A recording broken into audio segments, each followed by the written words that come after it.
Introduction. What goes through my mind when I hear the word no? This book is about a subject near and dear to my heart, never giving up. Needless to say, I have a lot of experience in this area, so I feel I have some insight on the subject. I've written a number of books already, and I don't need the money, but it's a subject I feel strongly enough about to take the time to write about it. The first big no that hit me came when I was first starting out in Manhattan in the 1970s, and everyone, I mean everyone, told me that it was a terrible time for real estate. Even people who were well established were saying that. What they were saying was true. The market had definitely cooled, and there was no denying that fact. Even worse, there was serious talk about New York City going bankrupt. Then the federal government announced a moratorium on housing subsidies. The city had been receiving them in abundance, and suddenly, that was no more. If I'd only considered the facts, which weren't too rosy, there is no way I would have ventured into real estate. But I did. Why? Because when I hear the word no, it becomes a challenge to me. I believe the so-called impossible is actually very often possible if you're willing to work very hard, and if you realize that problems can become opportunities. New York City was having problems, but maybe I could do something about those problems. That kind of attitude can give you the power to conquer obstacles and succeed in the face of long odds. I want this book to help you do just that. As I went along, I realized that every project came with its own set of major challenges, and I began to learn to expect them. That was okay, because I was prepared. That's another reason I'm writing Never Give Up, to let you know you should be prepared and to try to help you with the situations you might encounter. Our experiences will not be the same, but I've learned a great deal from reading about other people and history and by applying what I've learned to my own circumstances. My hope is that you will do the same, learn from my problems and experiences, and you'll do a better job of anticipating and solving your own. And remember, the way I see it, the bigger the problem, the bigger your chance for greatness. One thing I've learned is that discouragement should not be tolerated for very long. It's okay to get fed up a bit and maybe gripe for a minute or two. Personally, I like to go golfing when I'm stressed or just swing a club in my office. But feeling negative should be a very temporary state of mind. It's hard, but there is a form of mental courage that can be cultivated, and you will see in the following chapters some examples of how I dealt with some pretty big blows and setbacks. Of course, a lot of things are just irritating, so don't be surprised and don't overestimate them in your mind. Learn to put them in perspective. You'll see in this book how I learned to do that. Having confidence in yourself is key to being resilient and staring adversity in the face.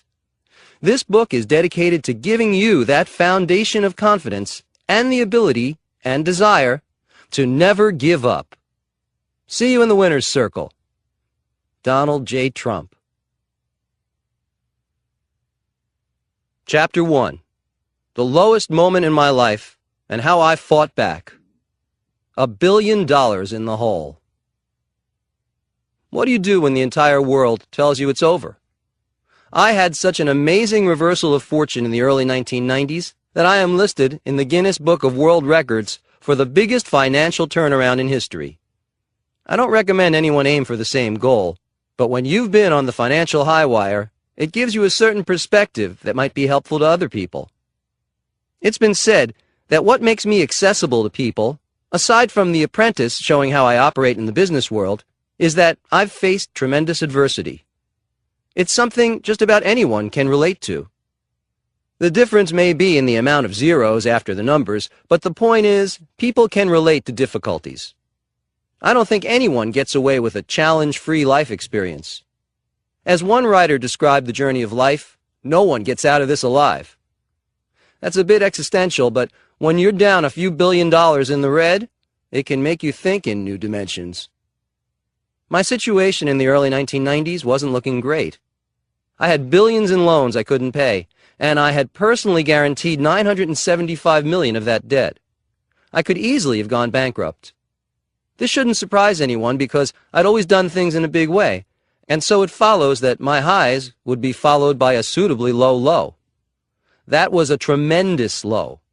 The banks were after me, people avoided me, there was a recession, and the real estate market was almost non-existent. This was not a good scenario.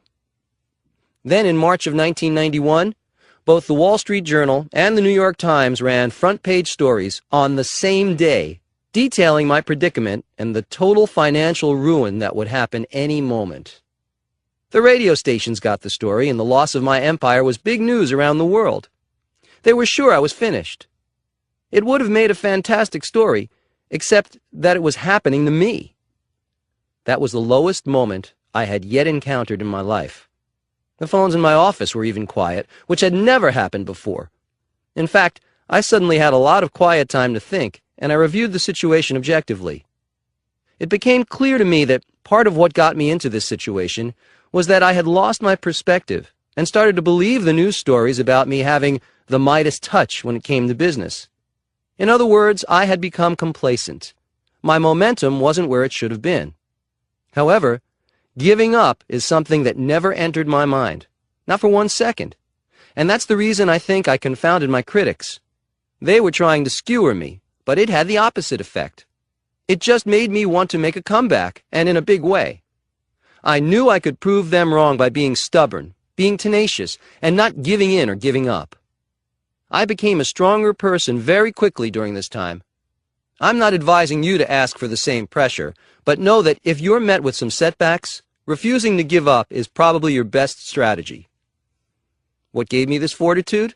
I'm not sure, but being tossed aside as a has-been or a wash-up by the world press might have had something to do with it. I'd also already learned that problems are often opportunities in disguise. I began to see my situation, believe it or not, as a great opportunity.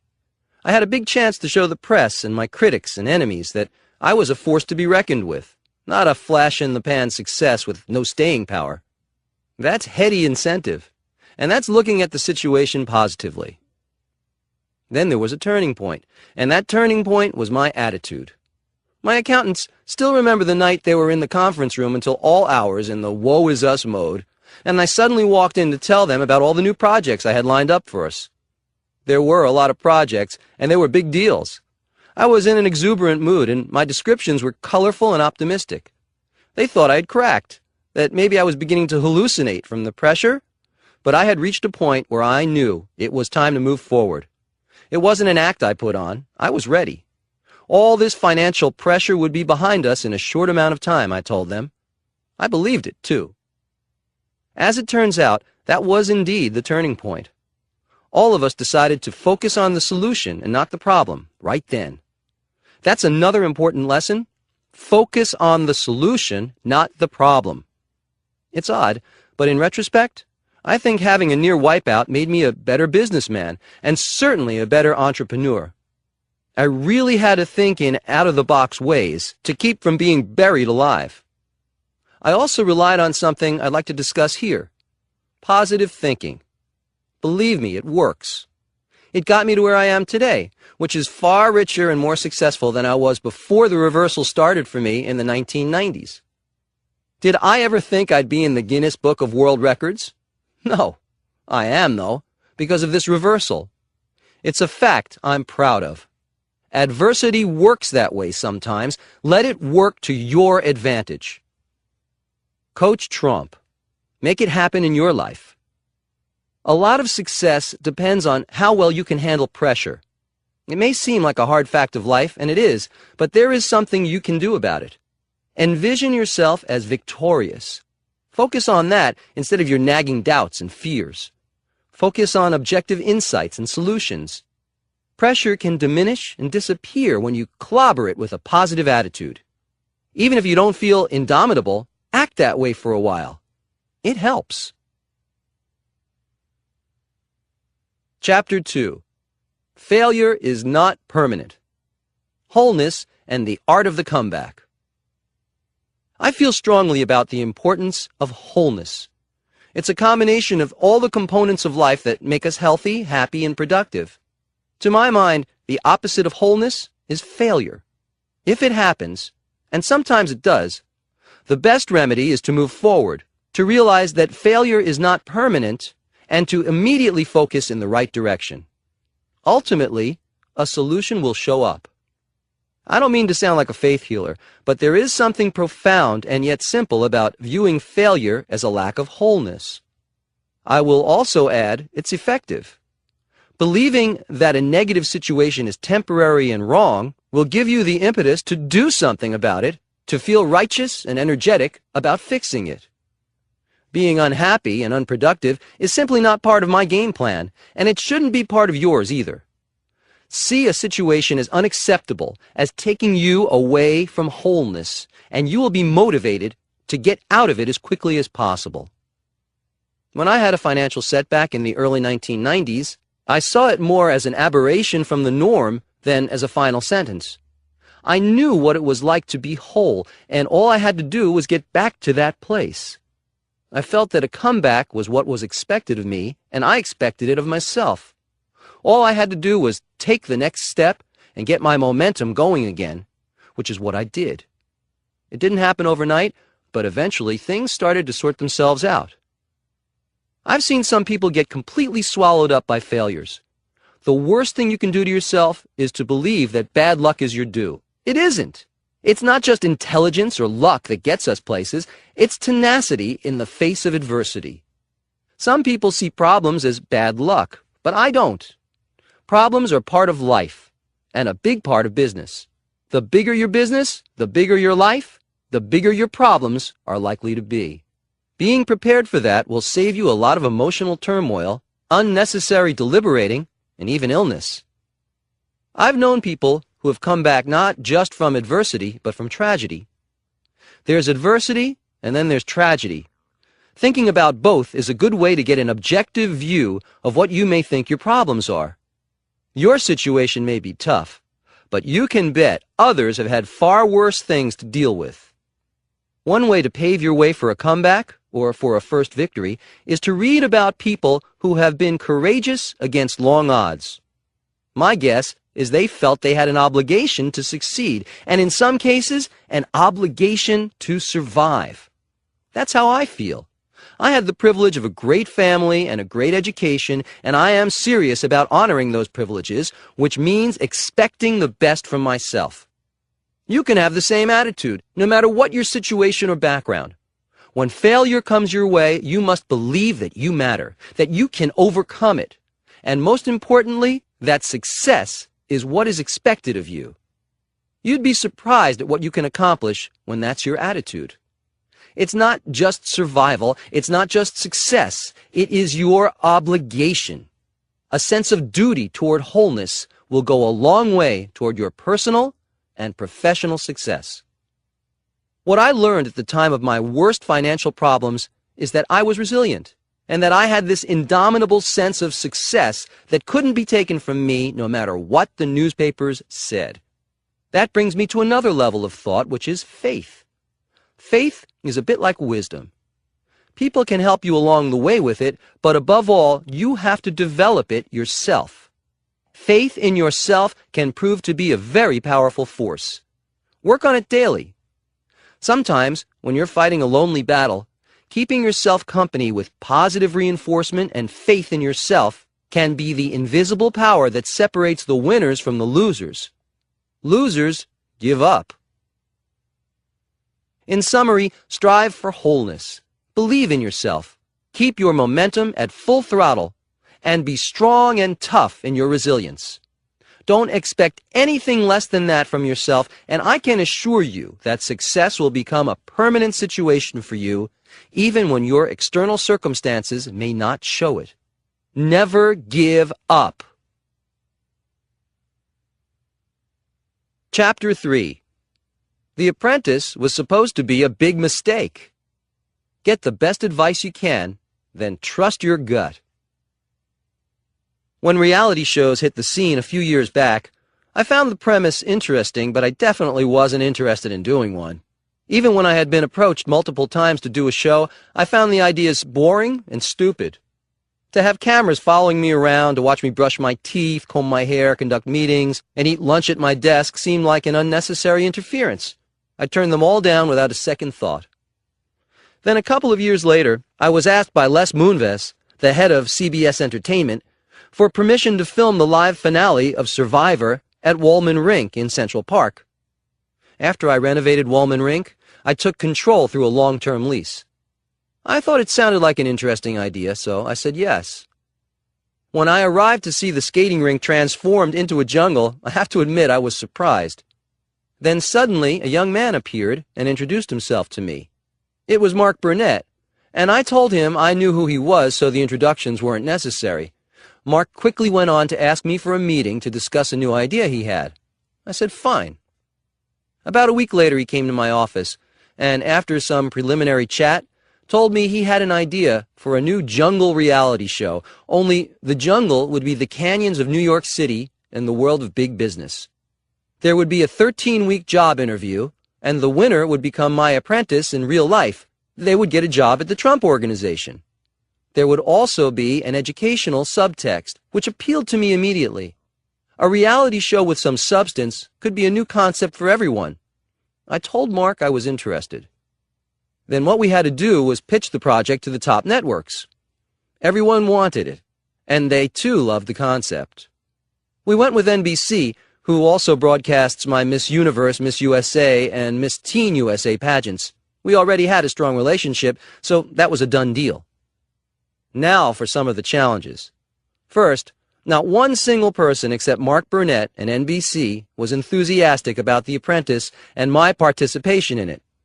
All my advisors thought it was a risk, that it would bomb, that my credibility as a businessman would be jeopardized, that my focus would be lost, and that I was making a huge and ultimately very public mistake.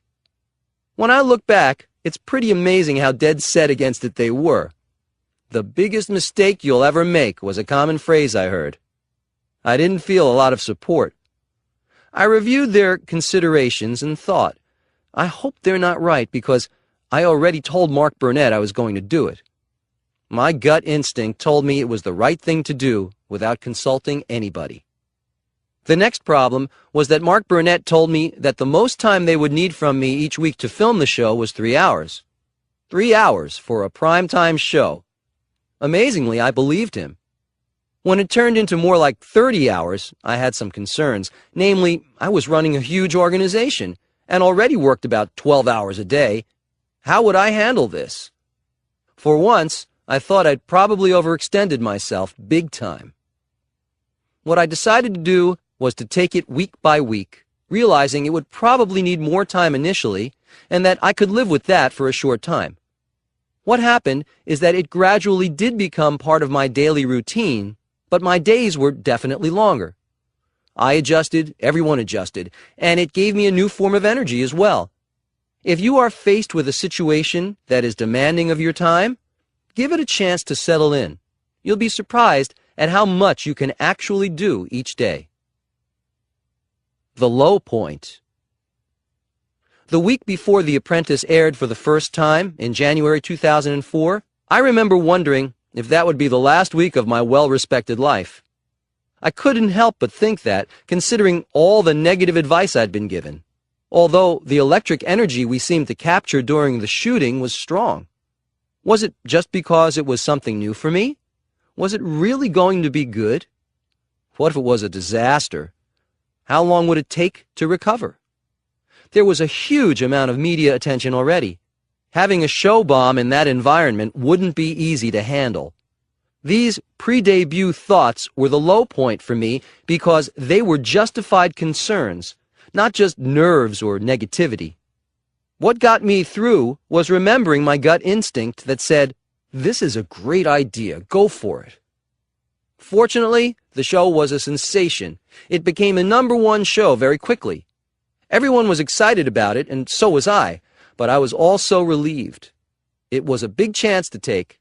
It's one thing if you're not well known and your show tanks, but if you're already famous, the sting is worse.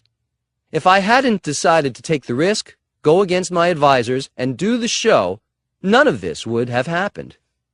One side effect is that my brand became far better known around the whole world, and there was an amazing media interest in everything I did. That's another form of free advertising. It worked to my benefit as a businessman as well. So, when I advise you to take risks, there's a reason for it. Coach Trump.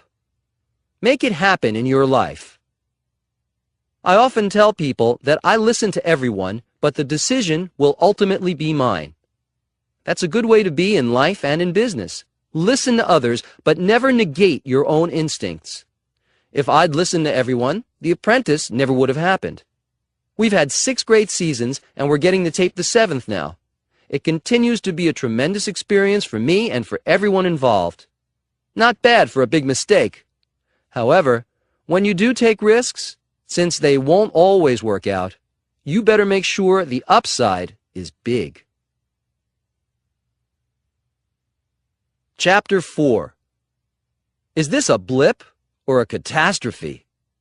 Be prepared for things that happen outside your game plan.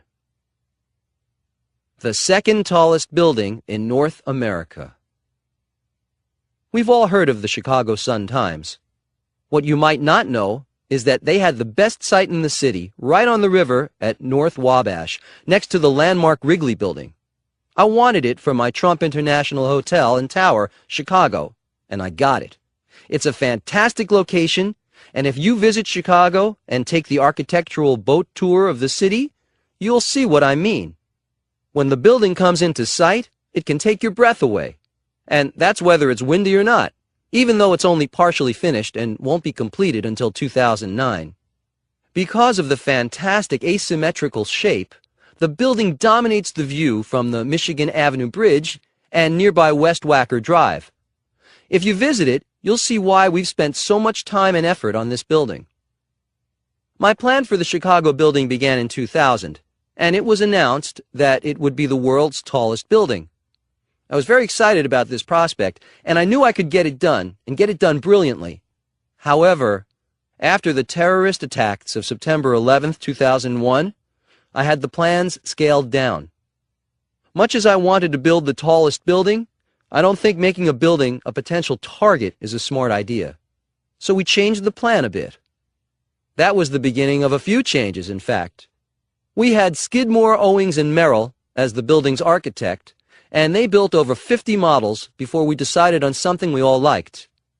Then this design was further refined after comments from the Department of Planning, community groups, and architectural critics of Chicago, who were a big consideration. The revisions were done in 2002, and it was approved. Later, in 2004, we changed 10 floors from offices into hotel rooms and condominiums, based on marketing considerations.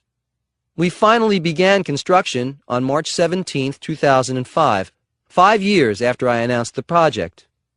You can see by the timeline that things don't happen overnight, even if your name is Donald Trump.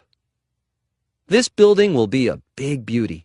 It will be 2.7 million square feet, 92 stories, and will incorporate a health club and spa, a 5-star luxury hotel, condominiums, executive lounges, retail shops, and garages.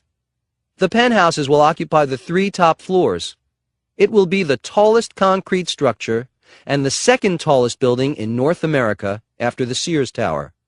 The hotel is slated to open in December 2007, with the entire building to be finished by the spring of 2009. The cost will be around $800 million. This is a huge project. The low point. There have been some problems, some big ones, naturally. 3 weeks after we began foundation construction, we discovered that water had begun leaking into the building site from the Chicago River. Since the foundation was being laid below the level of the river, it was always a possibility that the old river bulkhead that was already in place wouldn't hold. However, that wasn't the problem. Water was coming in through a corner where the bulkhead and the Wabash Avenue Bridge met. This could be a serious problem, so we dealt with it seriously, and it was taken care of. After a while, it is possible to take problems in stride if you have the right attitude and know what you are doing. Another element of the building that took an odd turn was the structural design. In the original concept, the base and first 14 floors of the building were designed to be a structural steel frame with a reinforced concrete building above.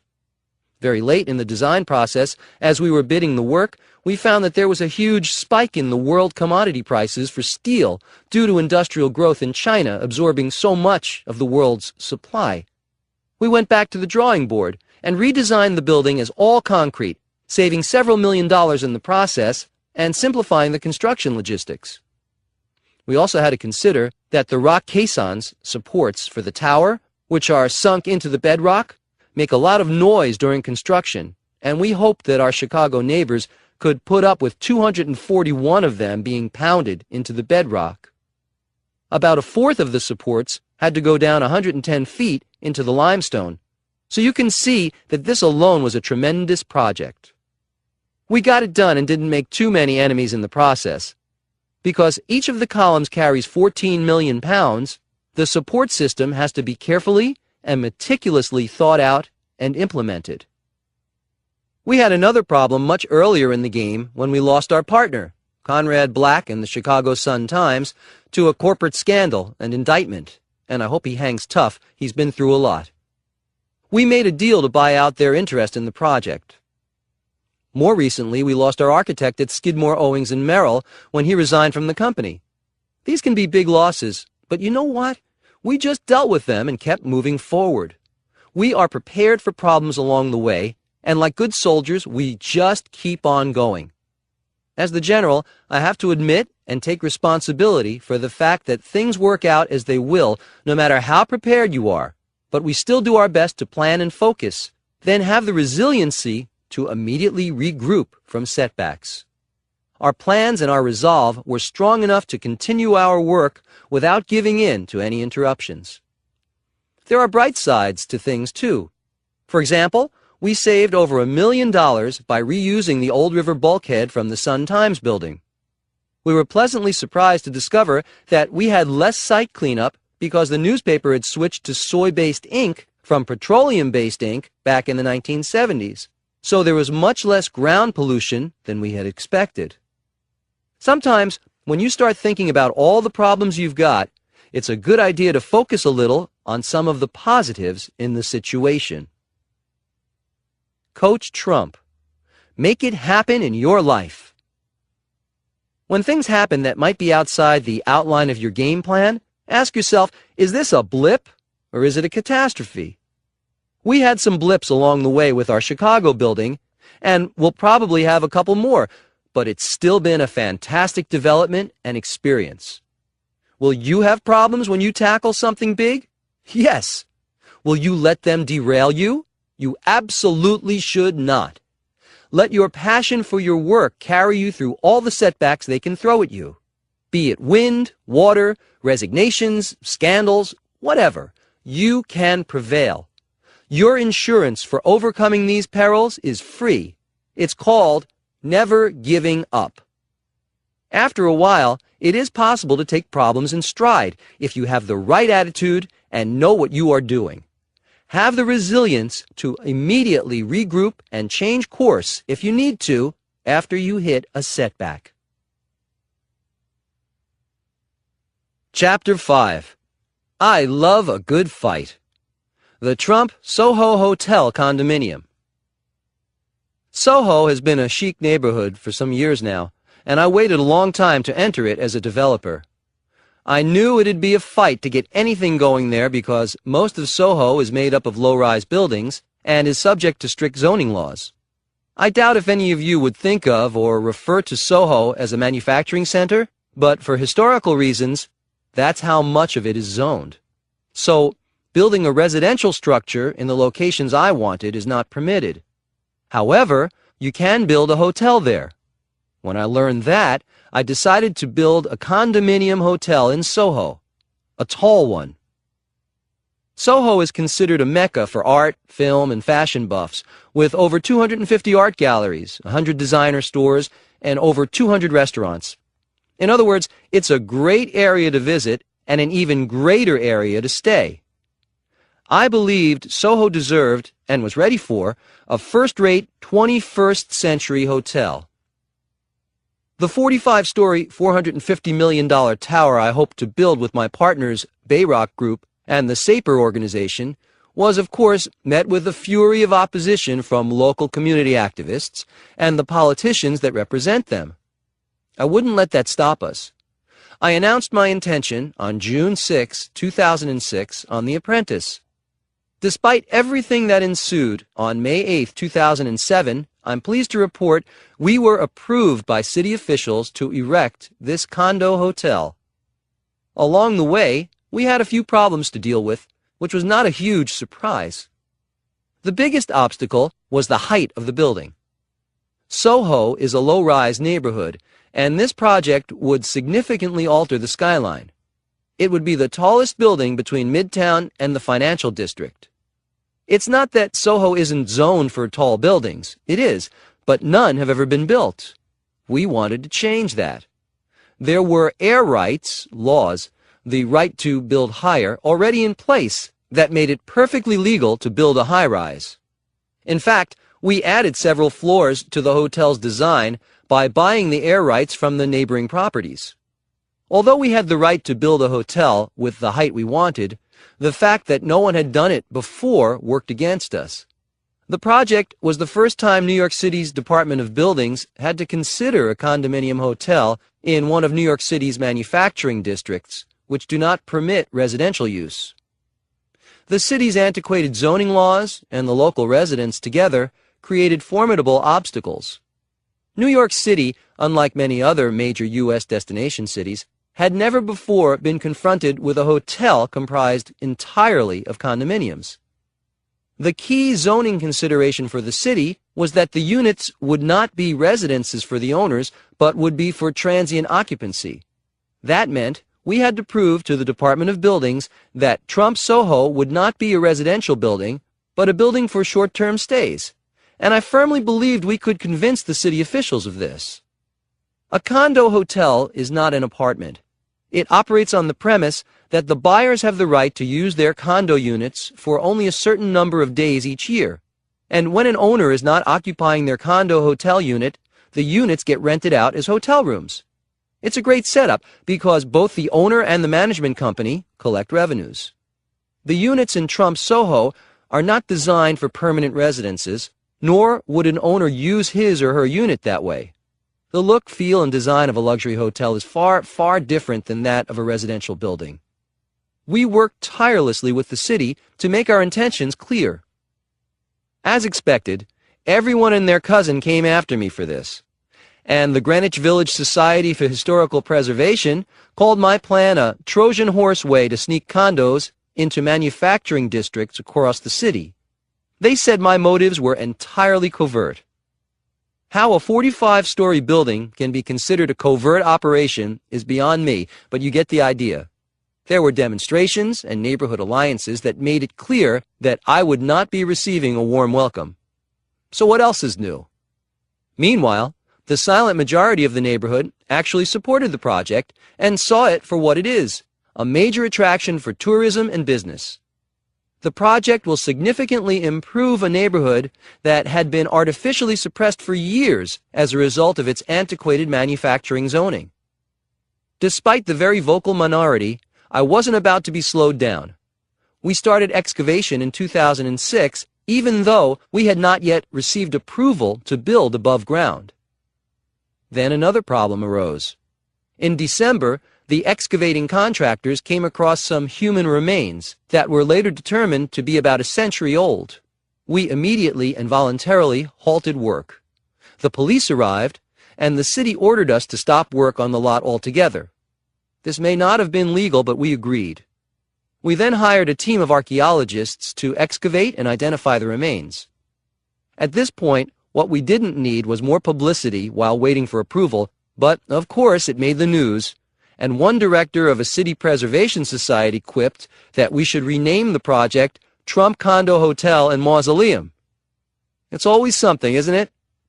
In the end, and despite all of the hoopla in the press, by attacking the skeleton problem immediately and in force, we were able to get back to work within a week. Then the bloggers got going on the subject of the hotel and the discovery, and it was a big topic for a while. We were also getting many letters from citizens and societies opposing our constructing the building. There were demonstrations at the site, and the controversy went on for close to a year. Additionally, we were accused of building a 45-story target for a terrorist attack.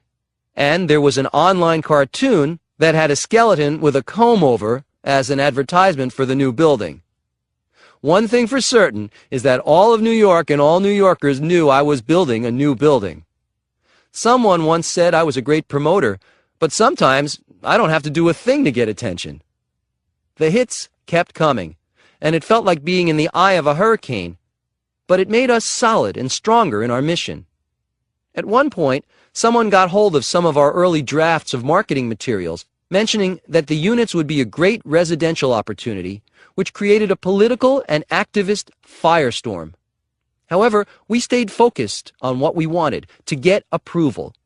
We knew we couldn't change the zoning, nor could we build under the existing zoning if the building was characterized as residential. So we were very focused on proving to the city that the building was not residential and that we could proceed within the existing zoning laws. We showed the city that we had specific constraints regarding occupancy that were very clear. My team ended up negotiating with the city for months over a 6-page restrictive declaration, which included many hour-long sessions where the city officials would analyze and critique every comma in that document, literally. We were airtight and transparent in what was being offered. Our condo plan published everything in black and white. Nothing was hidden. As a result, we finally got approval. Our proposed building was absolutely within the zoning laws of Soho, and no one could argue otherwise. My father had always said, "Know everything you can about what you're doing." And that's the advice I followed. Every adversity served as fuel in what had become a fight of city-sized proportions. As of today, the Trump Soho project is going along beautifully. Both Don Jr. and Ivanka are working on it with me and my partners, as did Sean Yazbek, The Apprentice Season 5 winner, and Julia Schwartz of Bayrock. It's going to be a wonderful, elegant, and tasteful addition to the Soho neighborhood. There will be 25,000 square feet of commercial space that will include a top-notch restaurant, a 7,500 square foot spa, and a 12,000 square foot conference center. And there will be 360-degree views from the 12th floor up. We'll have a stunning year-round pool with full-service private cabanas, a private library, a cafe, bar, and restaurant, and I can guarantee you that my Soho neighbors are going to love it. Eventually. It will enhance their property value, for one thing, because it's going to be a beauty. Be sure to visit the famous manufacturing district of Soho when you come to New York and take a look. Soho caused perhaps a few more problems than expected, but it was all in a year's work to us. That's big city business, and we are big enough to handle it. Be sure you have the same attitude. It will save you a lot of unnecessary anxiety. Coach Trump. Make it happen in your life. Adversity is a fact of life. Chances are that you will never wake up to an adversity-free day. Accept this as a challenge rather than a disappointment. Be bigger than the problems. Be ready to fight for your rights, and all will be well. Chapter 6. Remembering September 11th, 2001. If you never give up, you'll be able to give back. I was watching the morning news on television in my apartment on September 11th, 2001, when I first saw what had happened. The rest I could see from my window. I had predicted an attack in my book, The America We Deserve, which was published in 2000. But that doesn't mean I wasn't affected by what happened that day. It was an act of depravity and spiritual destitution. After the attacks, some people and companies left New York City, but I never considered moving. I'm a New Yorker, and this is my home. I knew that New Yorkers are resilient, and that New York City would not only survive, but thrive, which has happened. Since then, the Trump Organization has always had an annual memorial of some sort on September 11th. The first year, we forfeited our annual Trump Organization Christmas party in order to give the funds that would normally be used for that event to charity. All of us felt it was the right thing to do, and it was. Since then, We have had a memorial in the lobby and atrium of Trump Tower each year, and I attend, as do other members of the Trump Organization. In 2006 and 2007, we had the September concert perform at Trump Tower on 9/11, and it was open to the public. The September concert was founded in 2002 on the first anniversary of 9/11 with the message of peace through music. Haruko Smith, the founder, and Veronica Kelly, the vice chairman, have done an amazing job. My son Eric introduces the concert, and all of us attend. It's a meaningful celebration and a positive response to a day that shouldn't be forgotten. It takes time for us to help coordinate this event and to make the space available in our very busy building, but it is worth every minute of it. That's just one example of why it pays to never give up. You'll eventually be in a position to give back. I host many charity events at my golf courses and have the annual Red Cross Ball at my Mar-a-Lago club in Palm Beach. These events don't just happen, they require a lot of planning, and that means time and effort, not to mention money. Owning properties is a lot more than just ownership. It's about making them useful. If you plan to go into real estate just to make money or to feel powerful, that's not enough. If you can see your gains as a way to share, you will find your work will be much more rewarding and probably more profitable in the long run. Every year we host the Salvation Army in our lobby to kick off the holiday season. This has become a tradition.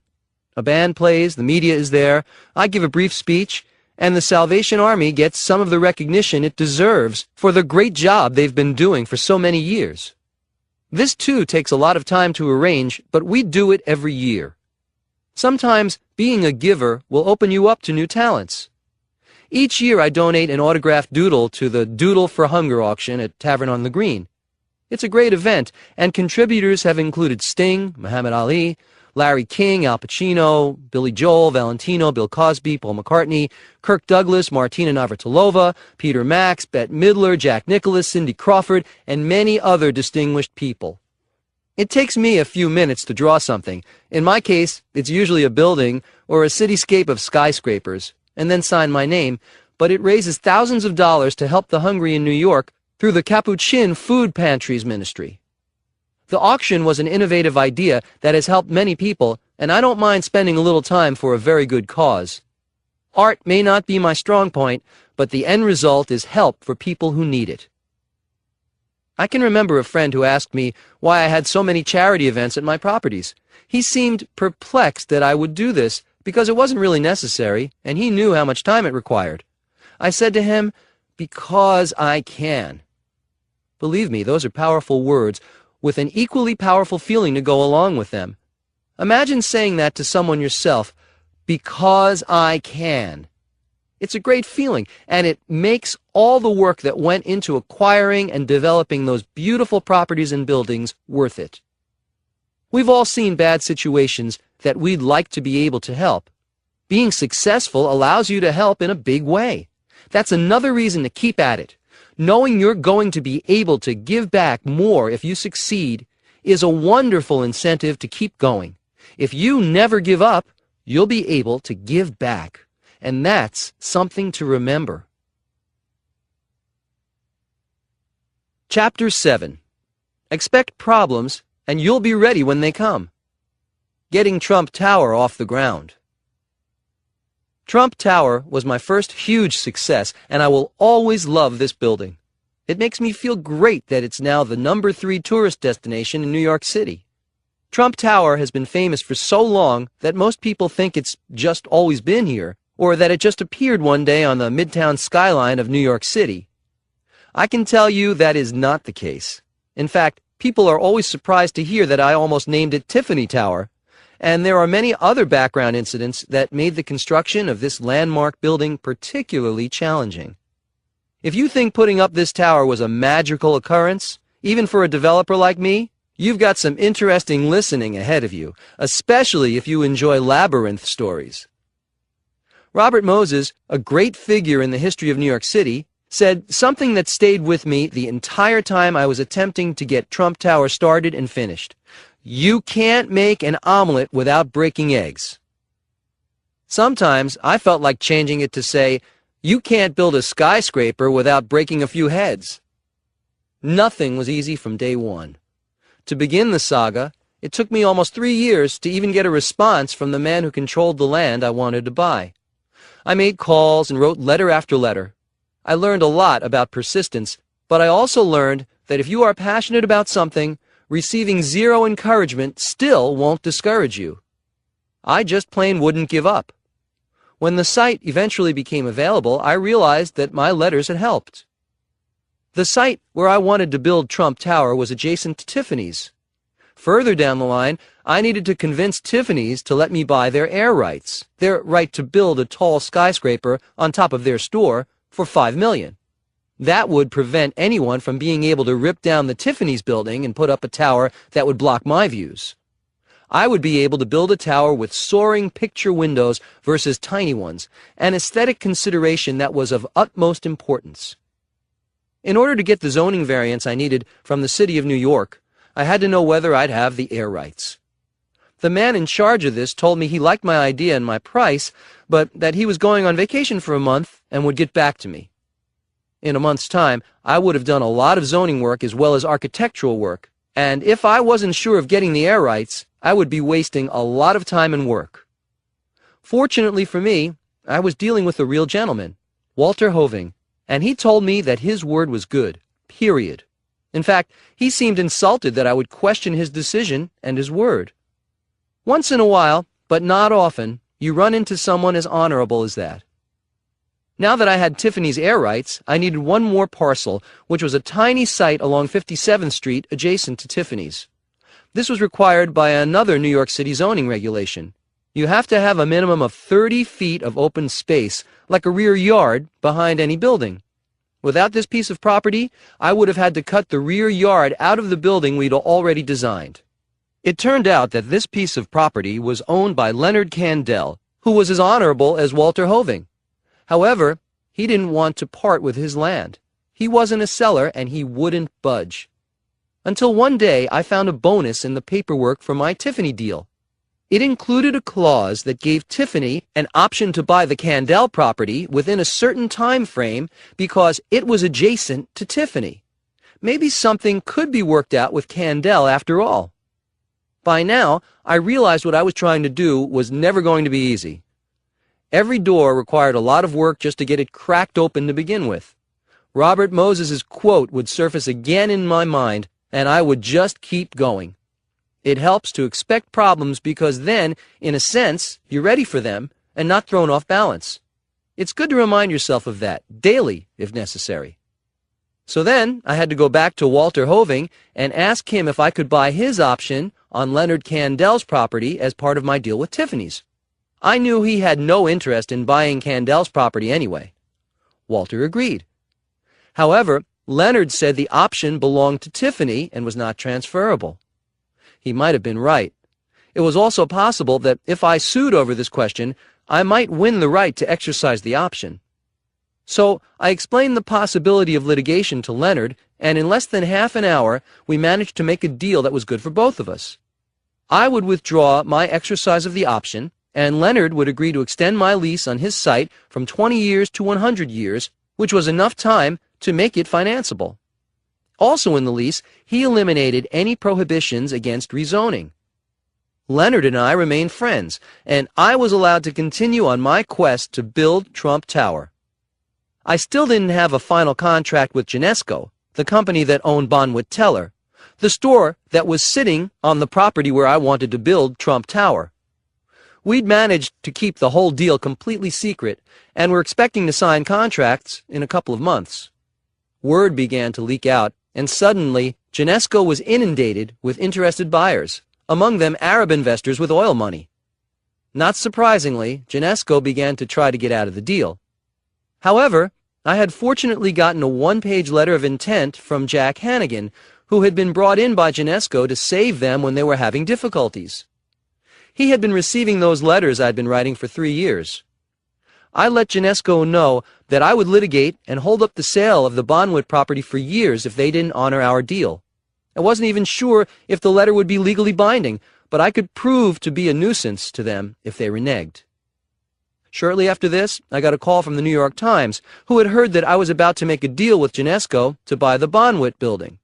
We had kept this quiet, but I realized I should take a risk, especially considering that Genesco was faltering on their side of the deal.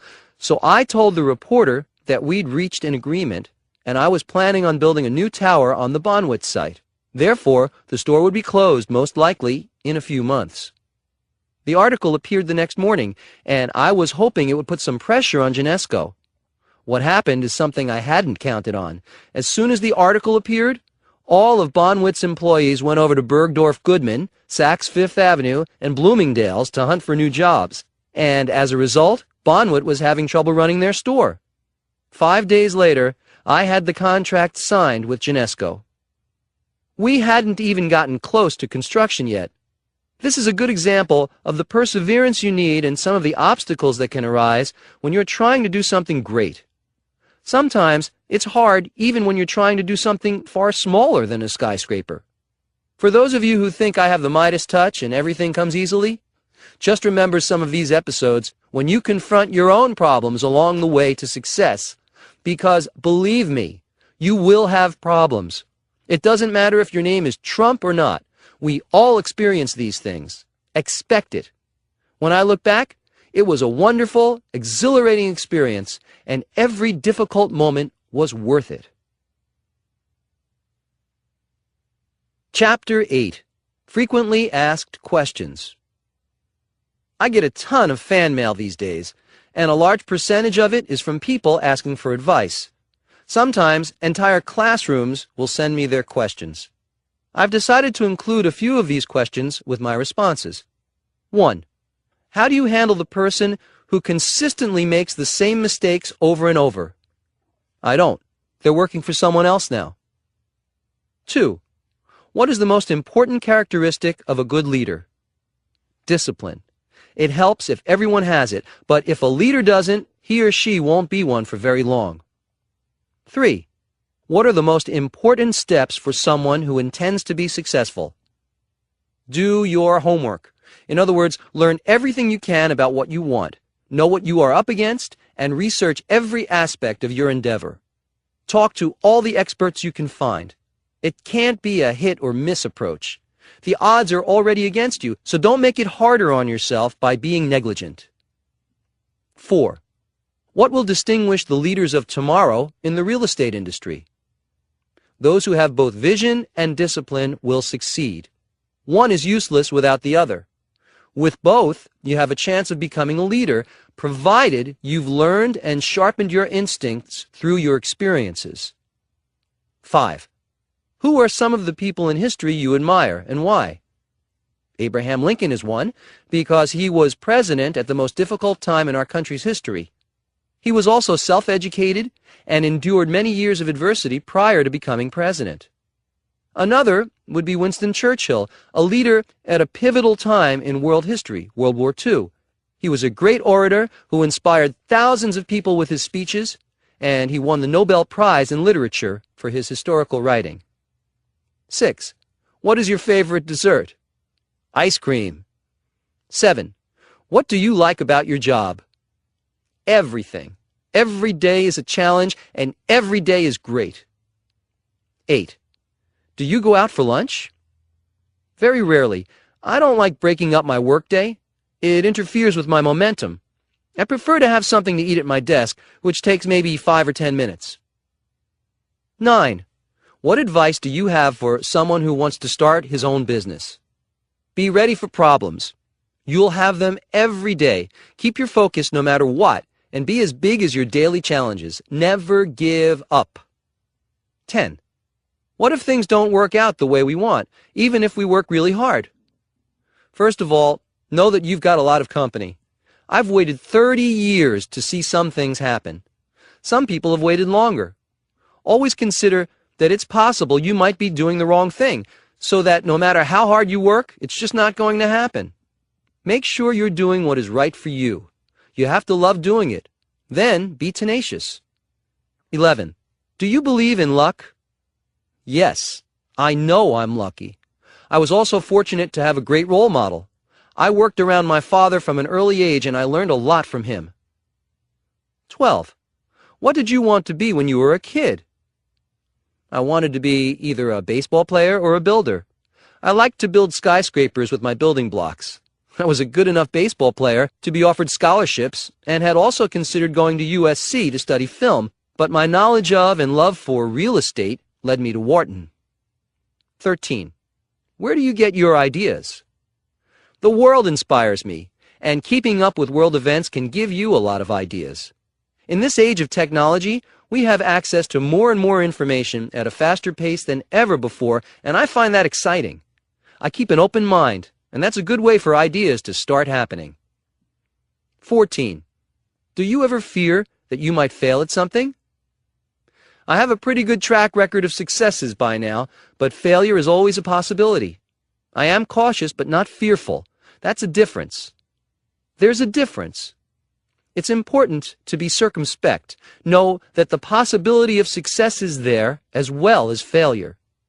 Risk plays a part in everything we do. I could get hit by a bus while I am crossing the street. Things happen. Don't let fear interfere with your plans. 15. What do you do on your vacations? I don't take vacations in the sense of planning a trip somewhere and then going there to rest. I find my work energizing and never feel a need to get away from it. Since I own golf courses and love to golf, I can have a great time golfing while inspecting the course. In the winter, I go down to my Mar-a-Lago club in Palm Beach on the weekends so I can golf year-round. I take weekends more than vacations, which works for me. 16. We like your show, The Apprentice. We were wondering if you like firing people. I don't like firing anyone. Sometimes it's necessary, but I'd rather keep people around me for a long time. I have employees who have been with me for over 30 years. The best working environment is when everyone has the same work ethic and focus and does their best. That's the case with most of my employees, but not always, and if not, then a change has to be made. 17. When you first started out in real estate, what was your main goal? I wanted to be successful on my own terms. My father had been successful in real estate, and I wanted to succeed on my own. I'd always loved beautiful buildings and Manhattan, so my focus was there. I wanted to follow my own vision, and I did. 18. What was the most surprising thing about The Apprentice to you?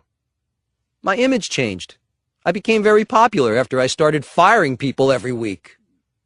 19. What makes you happiest? That's a complex question for being so simple.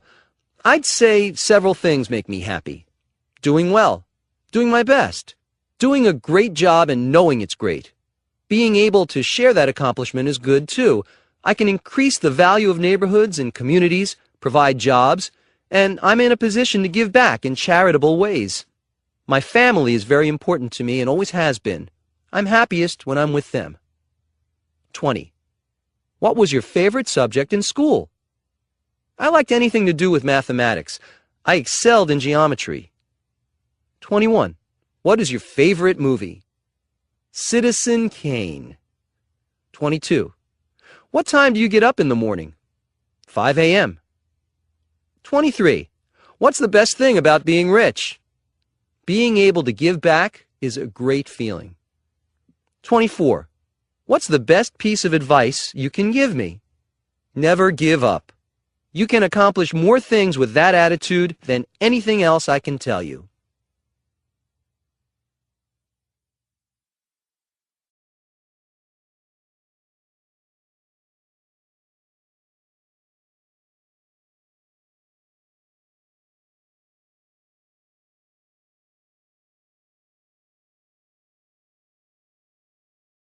Chapter 9. When the other side expects a duel, offer a partnership. Trump International Golf Links, Scotland. I have always been interested in building a golf course in Scotland for two very good reasons, aside from the spectacular beauty of that country. My mother was born there, and Scotland is the birthplace of golf. Golf has been an important part of my life, and needless to say, so was my mother. I spent 5 years reviewing sites, and I turned down over 200 possibilities for development throughout Europe. I was waiting patiently for the right place when I saw the Lynx land at Many Estate, which is in northeast Scotland's Grampian region. I knew it was the right place. Many Estate and Many House, which dates from the 14th century, is 12 miles north of Aberdeen, which is Scotland's third largest city. More important, I had never seen such a dramatic, unspoiled seaside landscape. It contained sand dunes of immense proportions, 3 miles of spectacular oceanfront, and 1,400 acres in all. It was stunning, and I got excited. The low point. It's not easy when people laugh in your face. I knew that Scotland had a reputation for being a great place when it came to development and business, so I was enthusiastic to begin work there. However, the announcement of my proposed development caused some consternation, and the environmentalists were immediately on guard. In fact, I remember people openly laughing when they saw the scope of what I had planned. This site is of environmental and historical significance to Scotland, and no one thought I would get approvals to go ahead. The environmental statement on Many Estate alone takes up 2 5-inch thick books. The main problem centered around an environmental concern I had never encountered before, called geomorphology. It was brought to our attention by our environmental experts and by the Scottish National Heritage Organization. Since addressing this subject was a planning board requirement and a major hurdle, we took it very seriously and tried to learn everything we could. We hired the leading authority on geomorphology, and every detail was seriously considered. I think we surprised everyone by our concern and professional conscience, and our perseverance and integrity was noted by the decision-makers involved. Back to geomorphology, which is the study of movement landforms, including their origin and evolution, and the processes that have shaped them over the years. The remarkable sand dunes found on the Many Estate are a restricted area comprising a total of 25 acres of land.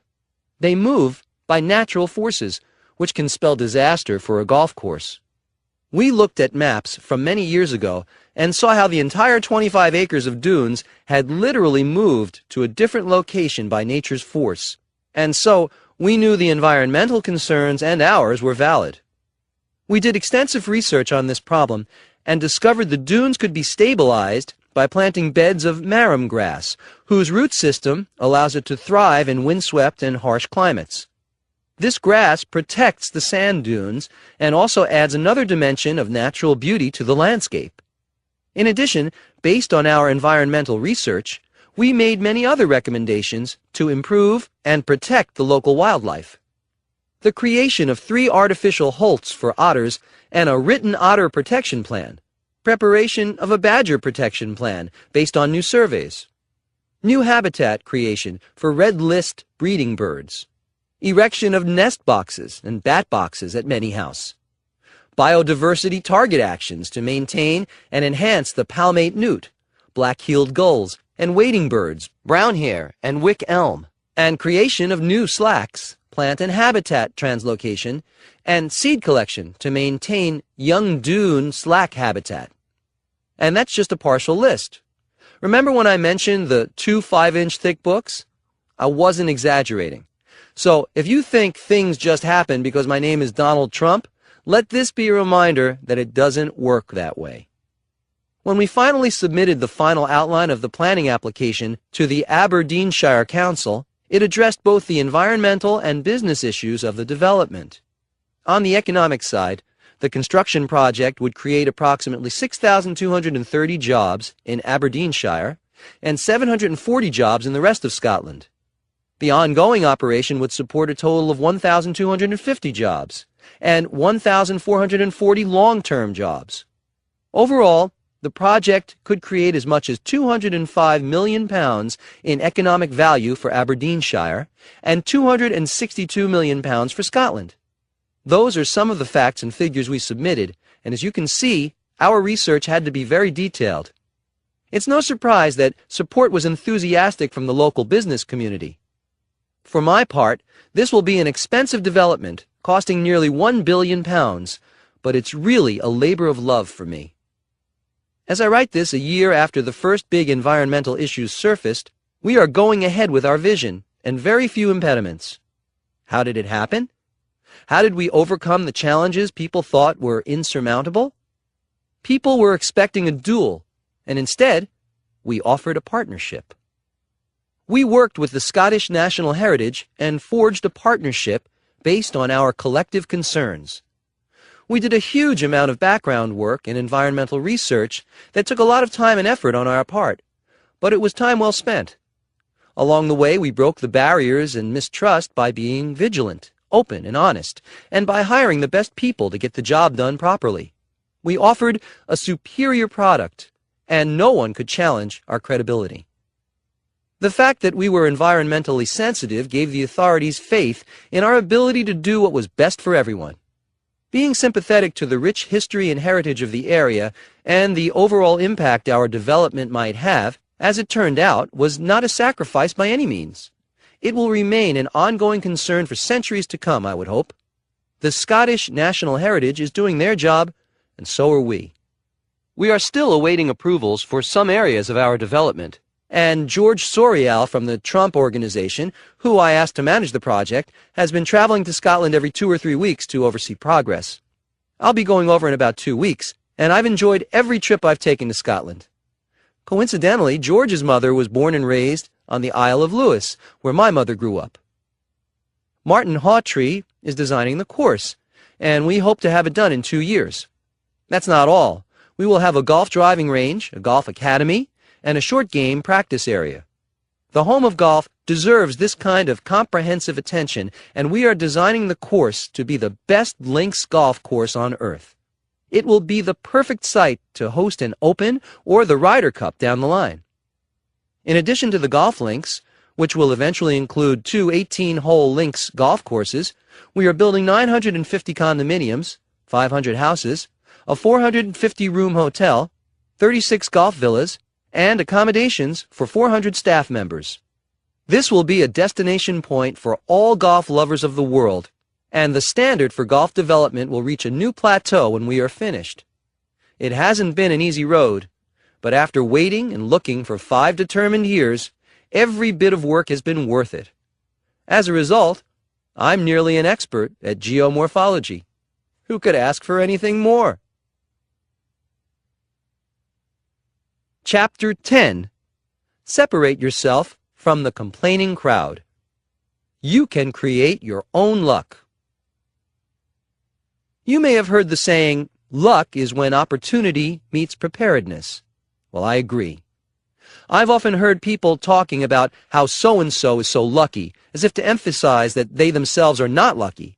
I think what's really happening is the complainers aren't working themselves into luck. If you want to be lucky, prepare for something big. Sure, it might be more fun to watch movies, but unless you're going into the film industry, it's not the best use of your time. Developing your talents requires work, and work creates luck. Having this attitude towards success is a great way to set yourself on a rewarding course for your life. There was a lot of talk for a while about venting your frustrations and anxieties and how it might be healthy to get them off your chest. To a point, yes, but to an exaggerated degree, no. I read an article recently about how complaining without doing anything about it is actually detrimental to physical and mental well-being. With the advent of blogging and all the other sorts of opinion-gushing venues available to everyone now, people are spending way too much time harping on negative themes. The emphasis is out of balance, and the negative focus doesn't help the situation. Don't dwell so much on a problem that you've exhausted yourself before you can even entertain a solution. It just doesn't make sense. It takes brain power and energy to think positively and creatively, and to see creatively and positively. Going negative is the easy way, the lazy way. Use your brain power to focus on positives and solutions, and your own mindset will help create your own luck. Shakespeare put it this way in a famous quote from Julius Caesar: "The fault is not in our stars, dear Brutus, but in ourselves." That's a clear message. We are responsible for ourselves. We are responsible for our own luck. What an empowering thought. If you see responsibility as a bum deal, then you are not seeing it for what it really is, a great opportunity. Let's say you're facing some big challenge today. I can tell you right now, you've got a lot of company. What will separate you from the complaining crowd will be how you choose to look at your situation.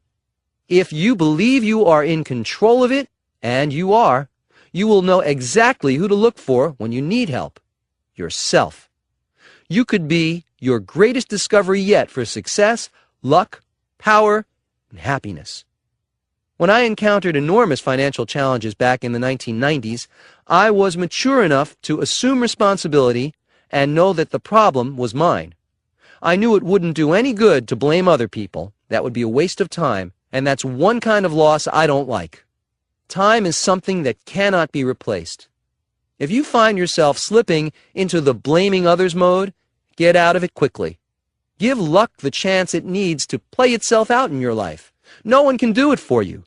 As soon as you discover that luck is yours to create, you'll be thinking and seeing things in a whole new way. So work hard, have fun, and good luck.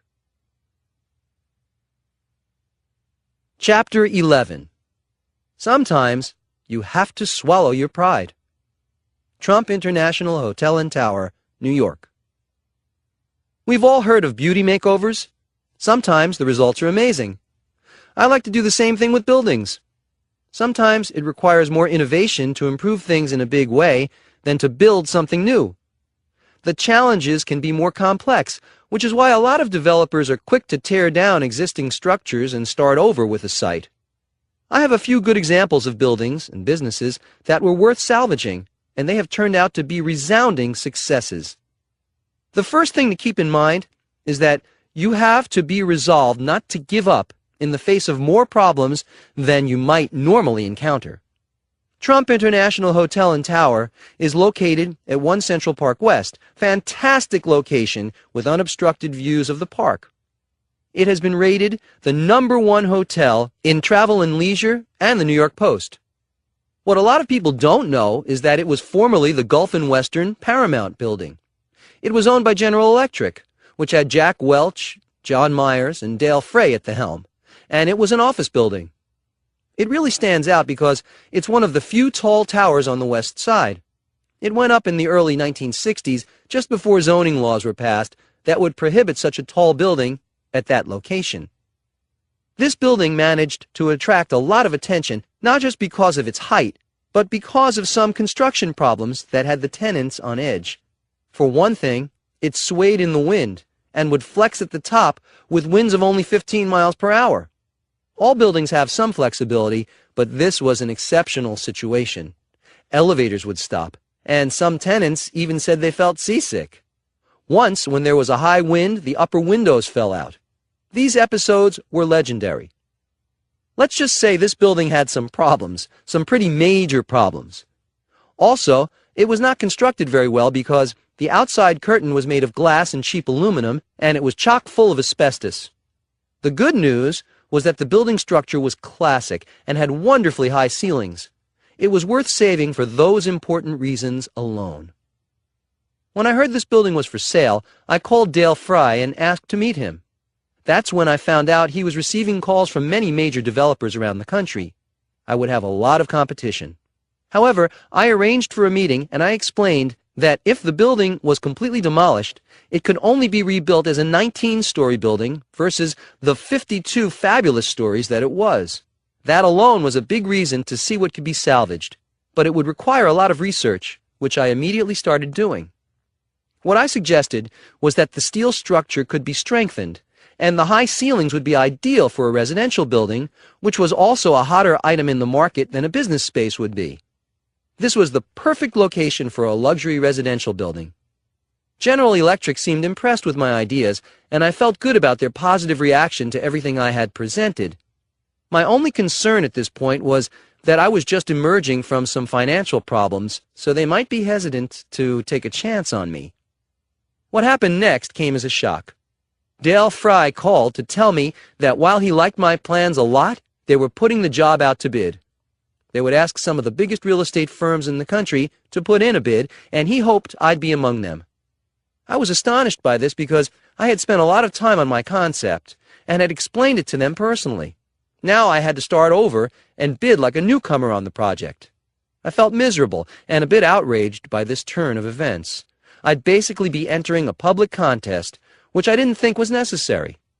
I was wondering if they had just been humoring me all that time, even though they appeared to be interested and impressed with my ideas. What could I do? I was definitely interested.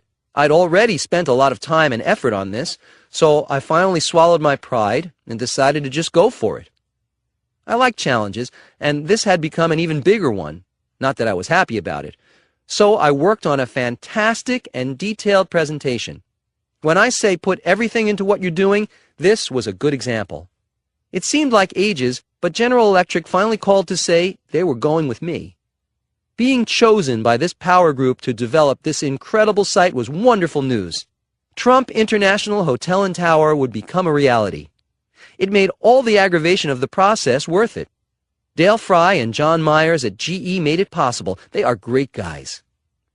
In 1995, we began to demolish the former Gulf and Western Tower. Only the steel structure would remain. I had Philip Johnson lined up as the architect, along with Costas Kondylis and Associates, so we were assured of a spectacular as well as elegant building. Philip Johnson had designed the State Theater at Lincoln Center, which is only a few blocks away. This was an important building, and I wanted the very best. That's exactly what all of us got. Trump International Hotel and Tower is now the #1 hotel in New York City. It includes Jean-Georges Restaurant, which is acknowledged as one of the great restaurants of the world. The condominiums in the building stay on the market for a very short time. There are waiting lists for everything concerned with this building. It's also the first time a hotel and condominium have been combined, which people now hail as an innovation. It wasn't an innovation to me, just common sense. In fact, it's an idea that is copied around the world today, and with great success. So take the time to think things through. Yes, the original building had major problems. Yes, the approval process was confounding. But that was part of the challenge. It also provided me with a great opportunity. Sometimes you have to look a little harder to see those opportunities, but believe me, it's worth it. Chapter 12. Courage isn't the absence of fear, it's the conquering of fear. Courage means never giving up. It's much easier to give up, and that's exactly what losers do. Being knocked down is one thing, staying down is another. Some very ordinary people have accomplished remarkable things by simply being persistent and never giving up. Abraham Lincoln is a good example. His courage made him extraordinary.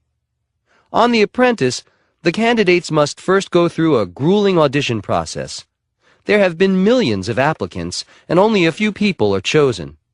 Those aren't terrific odds. That's why I firmly believe that there are no losers on that show. The people who try out for the program show great courage to begin with. They are all winners.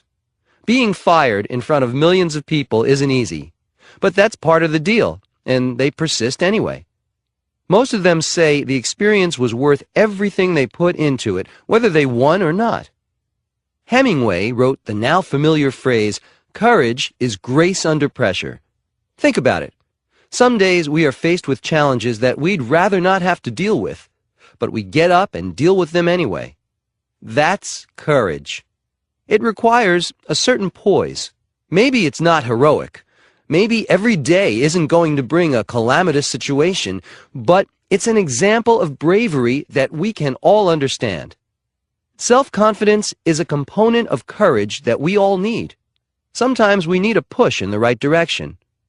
I worked with a young executive who had never done any public speaking, so he decided he wasn't any good at it. He told me so, and I thought to myself, he hasn't even tried public speaking, and he tells me he's no good at it. I had a feeling he'd be good at it. A few months later, when I realized I wouldn't be able to make a dinner engagement that included a short speech, I told him he'd have to step in for me. He told me, "I don't do public speaking." I said to him, "You do now." End of conversation.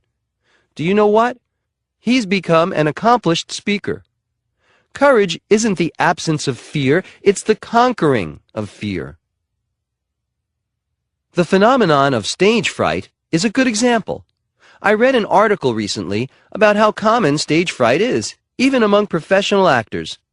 There are a lot of very accomplished and famous performers who deal with it regularly, sometimes for decades. They don't let their fear get in the way of their passion. I'm used to speaking in front of tens of thousands of people, and I find it enjoyable, but I've often had people ask me if I get nervous. I don't. I just go out and do it. Winston Churchill was a great orator, but I read that he spent a lot of time developing this skill. He wasn't a natural in the beginning, but he worked at it until he mastered it. He became a powerful and mesmerizing speaker. One of his most famous speeches during World War II included these words: "Never, never, never, never, never, in nothing great or small, large or petty, never give in, except to convictions of honor and good sense. Never yield to force. Never yield to the apparently overwhelming might of the enemy." Churchill and his people were in danger of being bombed out and overrun by the German military when he said that. You might not be experiencing the Blitz, but you can still apply those words of courage to your daily life. There are days when I have so many problems come at me at once that it can seem like the Blitz. I don't give in to them, and neither should you, ever. Another important thing about courage is that it will help you think and act in the right way. It will help you focus on the opportunities in front of you instead of on the problems. Problems are often opportunities coming at us in packaging that isn't what we expect or want. This has happened to me more times than I can count, so when I say I welcome problems, there's a reason for it. Keep your mind flexible and open to creative solutions to your problems. Einstein said, "You can't solve a problem with the same thinking that created the problem." That's a good way to avoid brain cramps as well as find a solution. Back to courage. Remember that fear can be conquered. Know that you are capable of courage and that you are designed to succeed. That's half the battle. Then go full throttle, and the odds will be on your side. Chapter 13. Be passionate. It's the only way to move mountains. Building Trump International Golf Club. When I decided to build my first golf course, I found a good piece of land near my Mar-a-Lago estate in Palm Beach and decided to go all out. I hired Jim Fazio, one of the all-time great golf course designers. When he told me he'd have to move over 3 million cubic yards of dirt to make the relatively flat land into a spectacular course, I didn't blink an eye. I was excited about building my first golf course and ready to move mountains if necessary. I did, however, wonder what I'd gotten myself into once again. Shortly after hearing the 3 million number, he told me it would be necessary to bring in over 5,000 trees and about 1,000 royal palms and over 1,000 coconut trees. Then there would need to be about $2 million worth of little plants to make everything look well-groomed. The water feature for one hole, number 17, would cost close to $3 million and take about 9 months to complete. This was going to be an 18-hole course. I almost started to worry. I knew Jim was giving me straight, well-thought-out numbers for his work. His integrity is legend. This is simply how much it costs to get an extraordinary piece of work done, I told myself. The low point. I realized that my original $40 million estimate might be way too low. Is this what happens when a developer who specializes in skyscrapers turns to golf course development? Was I making a huge mistake? Should I have stuck with terrain that I knew more about already? I've always told people to know what they were doing first, to do due diligence to the nth degree, to be cautiously optimistic. I suddenly found myself wondering why I didn't heed my own advice. I was facing a lot of new issues where I wasn't yet an expert.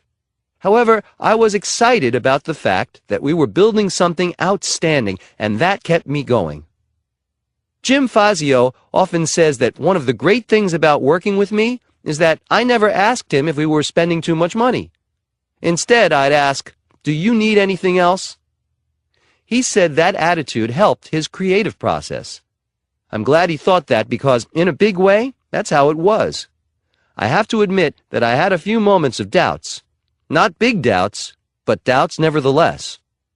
For example, it took a solid year to move 3 million cubic yards of dirt and to transplant 5,000 trees.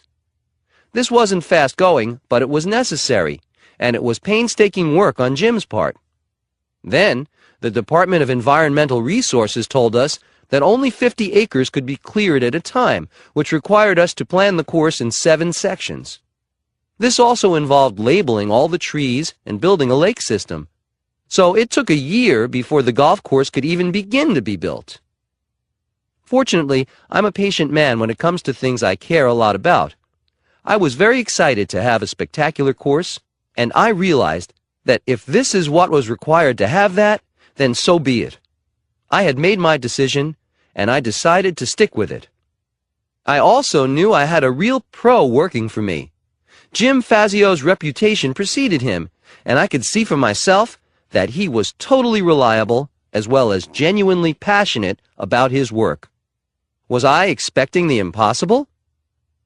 When you are faced with situations like these, it's important to think about why you are doing whatever you're doing in the first place.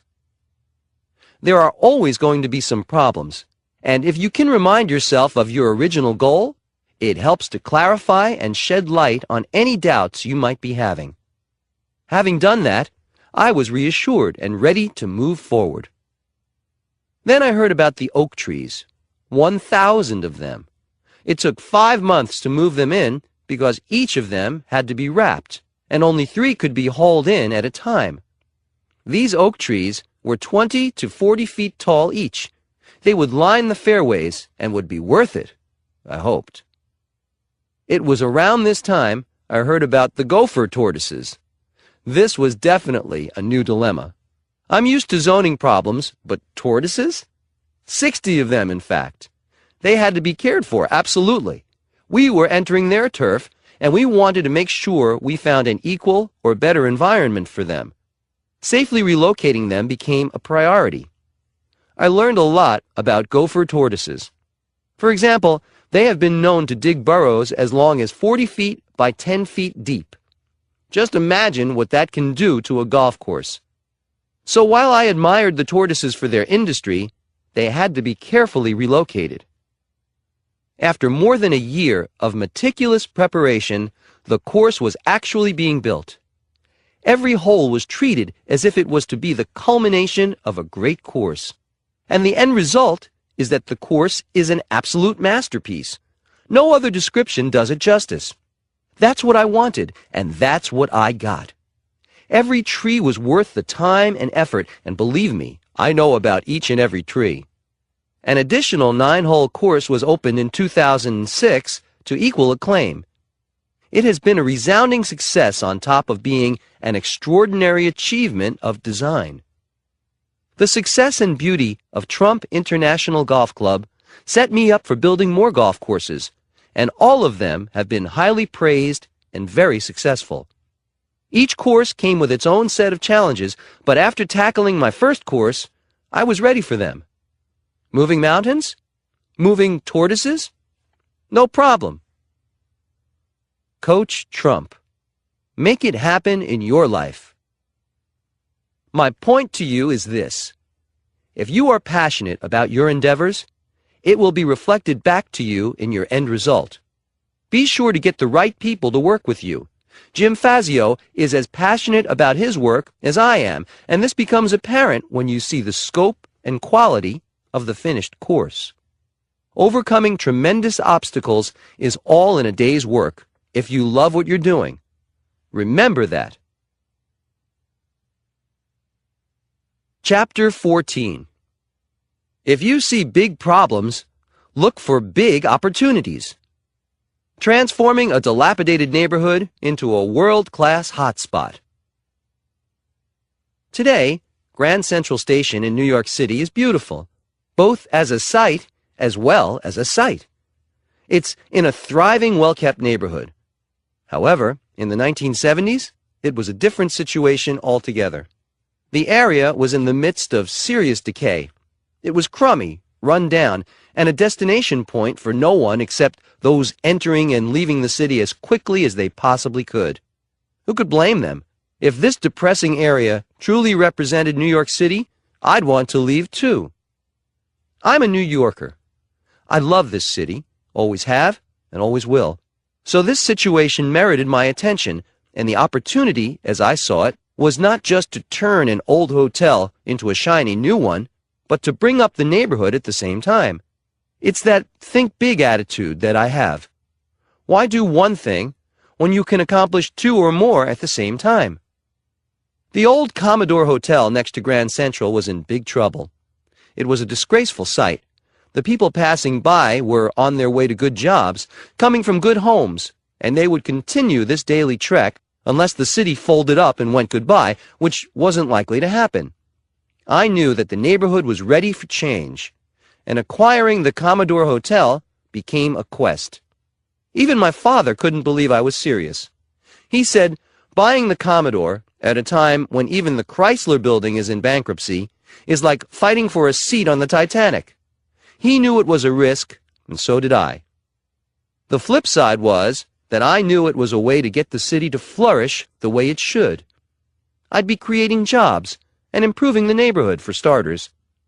I wanted it to be beautiful, and that gave me incentive to get through all the problems and negativity surrounding this project. That's a good thing to keep in mind. Use your mind to visualize how things might be as you go along. That can make a plethora of details and setbacks just a part of the plan.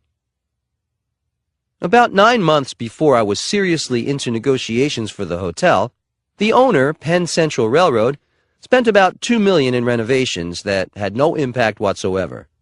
The hotel needed far more work. $6 million was owed in back taxes.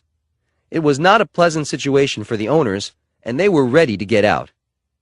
Before I could purchase the hotel for $10 million, I had to structure an extremely complex deal with other interested parties.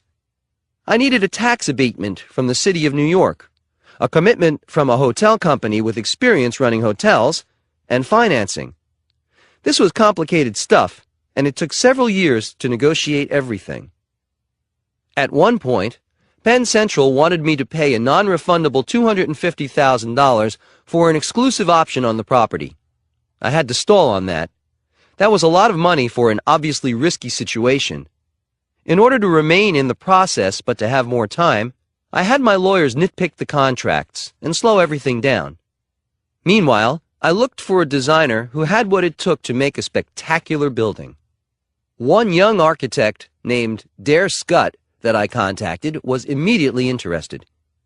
He understood that I wanted to change the dingy hotel completely, to basically wrap it in something new and shiny and give the whole area a new face.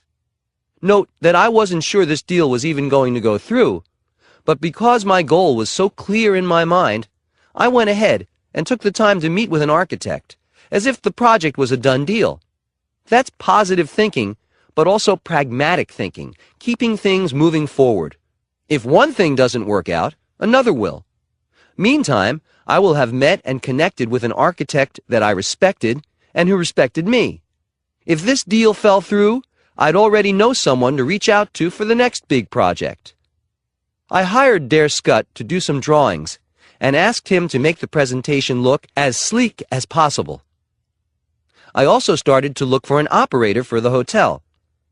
The hotel business was new to me at the time, so I needed to find someone with experience, a lot of it, because my proposal was for a 1,400-room hotel with 1.5 million square feet. That's big. I wanted a big operator, and the big names then were Hilton, Hyatt, Sheraton, Holiday Inn, and Ramada Inn. To me, the top of the line was Hyatt. Their hotels were contemporary and light, which would be the perfect antidote to the dark and dreary Commodore. It was also a fact that they didn't have a presence in New York City, though Hilton did. They might be interested. I was correct. They were. I called up the president, and we discussed a partnership. However, He was prone to changing his mind after we'd negotiate, and this was seriously interfering with any progress. So I called another executive at Hyatt who suggested I call the guy who really ran the company, Jay Pritzker of the Pritzker family, who owned a controlling interest in Hyatt. So I did. He seemed eager to meet me and came to New York.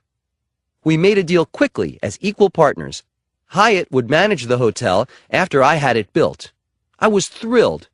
We announced it to the press in May of 1975. I still needed to get financing and a multi-million-dollar tax abatement from the city. At least with a hotel partner, an architect, and rough cost estimates, I had something substantial to bring with me, along with my big ideas. So I hired a real estate broker who had a lot of experience, and who was in his 60s. I was only 27 years old at this time, and having a mature, accomplished presence with me worked to my advantage. We'd be making the pitch together for financing, and we'd make a good pair. That's a good point to remember. Get the right people to work with you. When dealing with Hyatt, it was critical that I had gone around the president who was slowing things down and called Jay Pritzker directly. Now, finding a dedicated broker who added the right balance to my image was a smart move. Am I tooting my own horn a bit? You bet. Getting financing quickly became a catch-22 situation. Without financing, the city wasn't about to consider a tax abatement. And without a tax abatement, the banks weren't too keen on financing. It seemed like a brick wall at every turn, so we decided to change our approach. We appealed to the bankers' guilt about the decaying city, and the fact that they were choosing to look the other way when someone, like me, had a great idea to change things for the better. I'd be changing a prime area that was headed toward becoming a slum into a vibrant new place. How could they not want to be involved? Of course, that didn't work. The low point. Here was the moment of truth. We finally found a bank that appeared to be interested. We went far with them, putting in endless hours and effort, when a key guy suddenly changed his mind and brought up some inconsequential issue in order to kill the deal. We came up with every conceivable argument, but the guy was implacable. He would not budge. It was at this point that I said to my broker, "Let's just take this deal and shove it." I had had it. You're probably surprised to even hear me say it, but it's one of the few times I just wanted to throw in the towel. It was my broker and my lawyer, George Ross, who convinced me to keep going, pointing out how much time and effort had already been devoted to this project. I quickly resolved to stick it out and see this through. I'm not a quitter by nature, but I'm telling you this so you'll know there have been times when the difficulties seemed greater than the rewards. That was definitely the low point. But because I hung in there, it became a turning point. Afterward, my resolution became even stronger. I decided to approach the city, even without financing, and explain the situation. The Hyatt Hotel Organization was anxious to come to New York, but the costs were too high unless the city gave us a break on property taxes. I was blunt and to the point, and it was effective. The city agreed to a deal that would essentially make us partners, and I would receive a property tax abatement for 40 years. It was a deal that benefited everyone. I would buy the Commodore for $10 million, with $6 million going to the city for back taxes. I would then sell the hotel to the city for $1, and they would lease it back to me for 99 years. Was this complicated? Yes, but it worked, and we eventually got financing from two institutions. One of them was directly across the street from the Commodore. I don't think they wanted their neighborhood to continue into decline, which they knew it was headed for. They knew a new and beautiful hotel could bring their area back to prime time, prime space, and prime business. The result. I don't know if you have seen the Hyatt at Grand Central, but it has 4 exterior walls of mirrors as a facade, which reflect all the wonderful architecture of the area. Incredibly, this at first made people furious when it didn't fit in with the existing neighborhood design. What they didn't realize is that the reflections of the surrounding buildings emphasized their beauty and importance to the Manhattan skyline. Now people and critics love this building. It started the revitalization of the Grand Central area and opened in 1980 to great success. Today, it's a hub of New York City, thriving and beautiful. I'm very happy for my sake and for the city of New York that I didn't decide to give up on this one. Coach Trump. Make it happen in your life. Expect problems and setbacks. It's all part of the game. If you're not running into major challenges, you're doing something easy and probably not that valuable. And it's probably not going to make much money for you. A big problem often signals a big opportunity. Be prepared to work long and hard for it. Don't be afraid to pursue multiple options or multiple people at the same time. If one thing doesn't work out, you've got backup options.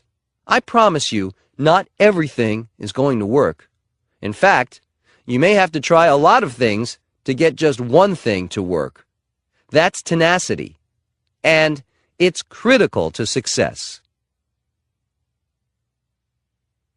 Chapter 15. Cultivate a sense of discovery. A letter from my kindergarten teacher. I receive a lot of mail every day, piles of it. Not too long ago, I received a letter from my kindergarten teacher. It was a big surprise for me to come across that in one of those piles of letters. She mentioned that what she remembered most clearly about me is that I never stopped asking questions. I was the most inquisitive student she ever had. I wrote back to her that some things never change. I still ask a lot of questions, but that my curiosity and sense of discovery has served me well for all these years. I also thanked her, belatedly, for her patience many years ago, listening to all my questions. I started thinking back to those early days. Every one of my questions was the beginning of a new discovery back then, and that's how it is with me today. I hope it's the same with you. Maybe your own sense of discovery is one reason you're listening to this book. Emerson's quote, "What lies behind us and what lies before us are tiny matters compared to what lies within us," is a good thought to keep in mind. It allows your mind to think big because there are big reservoirs of ideas inside all of us. It's a way to open the channels of creative thought, which leads to discovery and achievement. It's also a reminder that no matter how much you've accomplished already, there's still more waiting for you to get done. Maybe I'm a naturally curious person, but I think it's a good attitude to cultivate. I like hearing what other people have to say, and I learn a lot that way, too. My interests are reflected in the diversity of businesses that I am involved in: real estate, the entertainment industry, golf course development, and so forth. Keeping yourself as diverse as possible can open you up to many more opportunities than you might imagine. Sometimes, one thing can lead to another. You already know I'm not big on complacency, and I'm also not big on know-it-alls. The more you know, the more you realize how much you don't know. Having this attitude is a great way to set yourself up for some big success. To be any other way is to sell yourself short. How can you possibly discover anything if you already know everything? People who come into my office for the first time are often surprised by how many questions I ask. I remember when I had 3 bathroom sinks on a couch just outside my office for a few weeks. I had to decide which one I liked the best, so I asked every person who came in for their opinion and the reasons behind their choice. You'd be amazed at how much that opened up conversation and discussion, and I learned some very insightful things about these people and their tastes. Give yourself a chance. Cultivate a sense of discovery. Chapter 16. Know when to cut your losses. Trump Shuttle. How do you decide when it is smarter to bail out than to keep paddling? As businesses go, I'd rate the airlines as a great idea if you want a lot of trouble, too much competition, too much work, and all for too little profit. Recently, we saw what happened to JetBlue. They'd had a great record, very pleased passengers, and one ice storm knocked their reputation and their credibility completely off the runway. Their popularity plummeted, and they had to issue a public apology to passengers for their mismanagement. I thought, that's the airline business for you. Even Delta Airlines, which has been established for a long time, is just recently coming out of bankruptcy.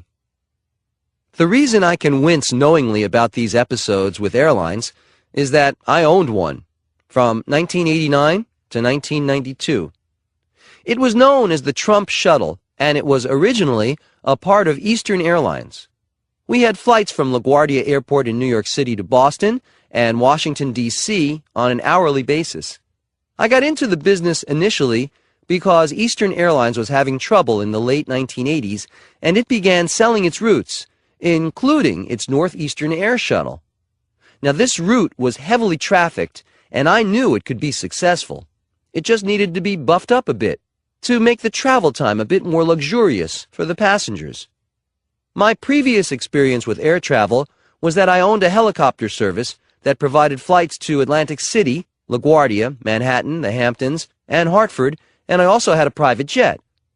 I knew the conveniences that a traveler would want to have.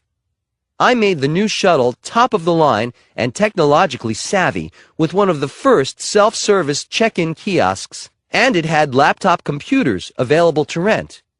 The 727s were completely redecorated with maple wood trim inside and beautiful fixtures. I was the first to provide real luxury for shuttle passengers who had been used to no-frills transportation. The low point. We hit a perfect storm. I went into this business knowing that Eastern Airlines was in trouble, and in fact, I acquired the shuttle during a threatened mechanics strike. Let's just say there were problems, but I'm used to problems, right? Well, airline problems are another story entirely. The labor strike happened, and it went on long enough that we lost a lot of passengers to Amtrak as well as to the Pan Am shuttle. In addition, we were entering into a recession, and then in 1990, jet fuel prices skyrocketed due to the Iraqi invasion of Kuwait. If it wasn't one thing, it was another. It's such a delicate business that the slightest tremor in world politics, economics, labor, or the weather, and 100 other variables can make a bright future suddenly tumble. As you know, I was having some financial problems around this time that would begin to escalate, not diminish, due to the recession that had hit. My total demise was predicted in 1991 by the Wall Street Journal and the New York Times. I had several big things falter, but this wasn't 1991 yet. It was 1990. I was sure Trump Shuttle would take off and avoid the recession. I was wrong. Trump Shuttle never turned a proper profit, and as my other business interests started to fail, my creditors were less than enthusiastic about my latest venture. In September of 1990, the ownership of the airline went to Citicorp, the airline's creditor bank. It's a complicated story, but to make it short, Trump Shuttle finally ended as such in April of 1992, and it was merged into a new corporation, which U.S. Airways bought. I have to admit, I was relieved to be out of that business. The timing wasn't right, but as I've watched the airline industry, I wonder if the timing is ever right. Making a profit isn't easy, and it's a demanding and volatile business. That's why I find it hard to believe that Richard Branson, the owner of Virgin Air, has made any money at all with his airline. Fortunately, he has other businesses, or I don't think he'd be where he is today financially. In the instance of Trump Shuttle, I know I did what was right to make it a successful and desirable business. I made the experience better for the traveler and introduced some innovations. It didn't matter. The outside forces were too great. It's one of those instances when you know the best decision is the decision to leave, to cut your losses, and move on to something else. It was a great learning experience of what business not to go into. I'm perfectly happy now with my own planes. I rarely fly on commercial airlines, and I can't say I miss it. I certainly don't miss the business. Coach Trump.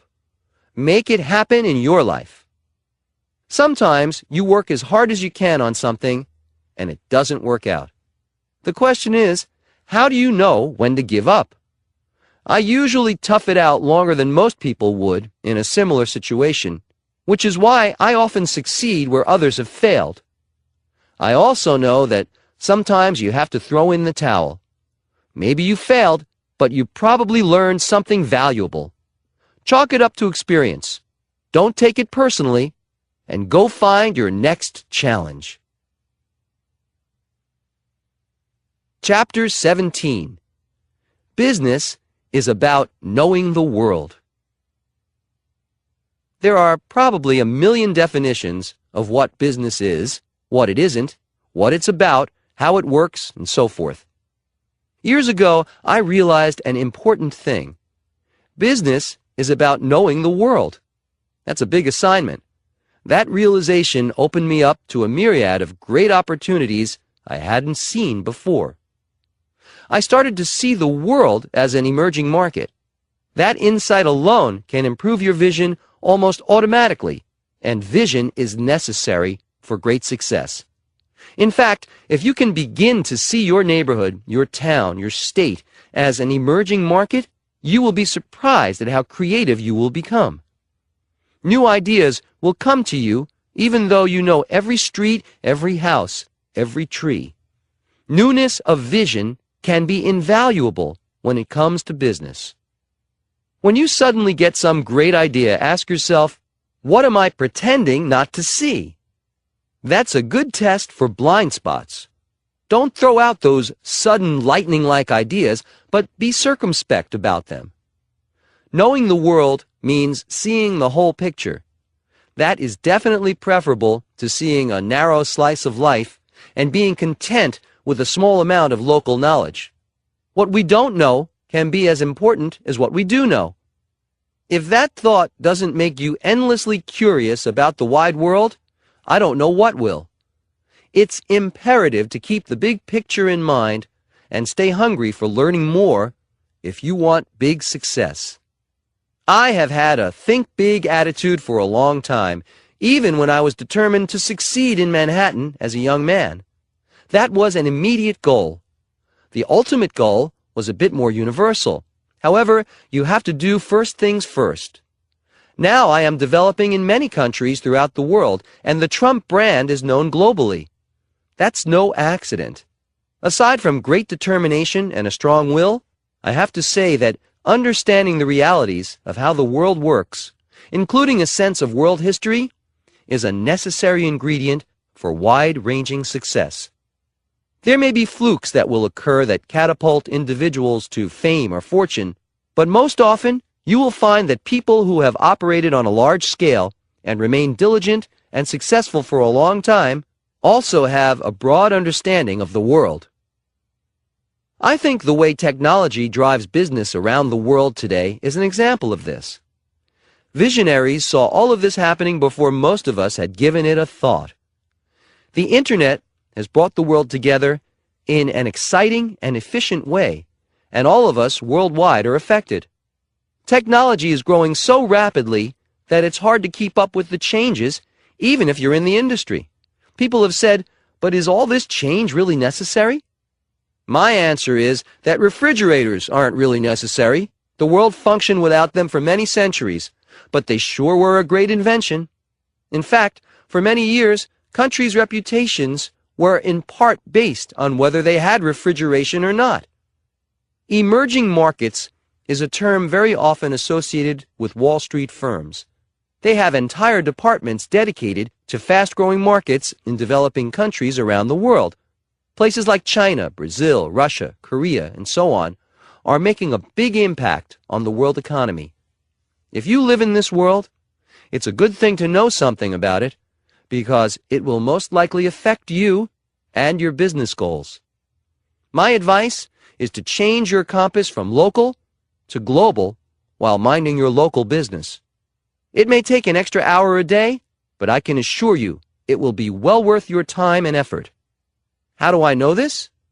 What country do you live in? Have you ever heard of Trump? There's your answer. Chapter 18. If you think you can complete a 6-year project in 6 months, you probably can. Wollman Rink, Central Park, New York City. Very often, what I want to do involves a lot of other organizations and a lot of bureaucracy. They say you can't fight City Hall, but I have no problem going against conventional wisdom. Think for yourself and go ahead and fight, especially if it means enough to you. This particular fight had a personal element to it, the view out my living room window. My apartment in Trump Tower overlooks the historic and scenic Wollman Rink in Central Park. It's a beautiful winter scene to look out and see it filled with ice skaters, except that for 6 years it was closed, and to look at the empty rink for 6 winters in a row finally got to me. This is a story about doing something that wasn't going to be easy. In fact, it was deliberately walking into a mess. But the end result would be a happy story for a lot of citizens in New York City, as well as thousands of visitors. It was a labor of love that also turned out to be one of my favorite accomplishments. New York City's management fiasco with the renovation of Wollman Rink was an absolute classic. After 6 years of renovations to the tune of $12 million, the rink was still closed. Then the city announced in 1986 that the entire process of renovation was starting over again, from scratch. I could bear it no more, and wrote to then Mayor Koch a brand new Wollman Rink and have it done in 6 months at no cost to the city. It would be my gift to this great city. This sincere gesture was spurned by Mayor Koch, but he published my letter in the New York papers as a joke. Unfortunately for him, the New York journalists and public rallied to my side. He totally underestimated the press reaction.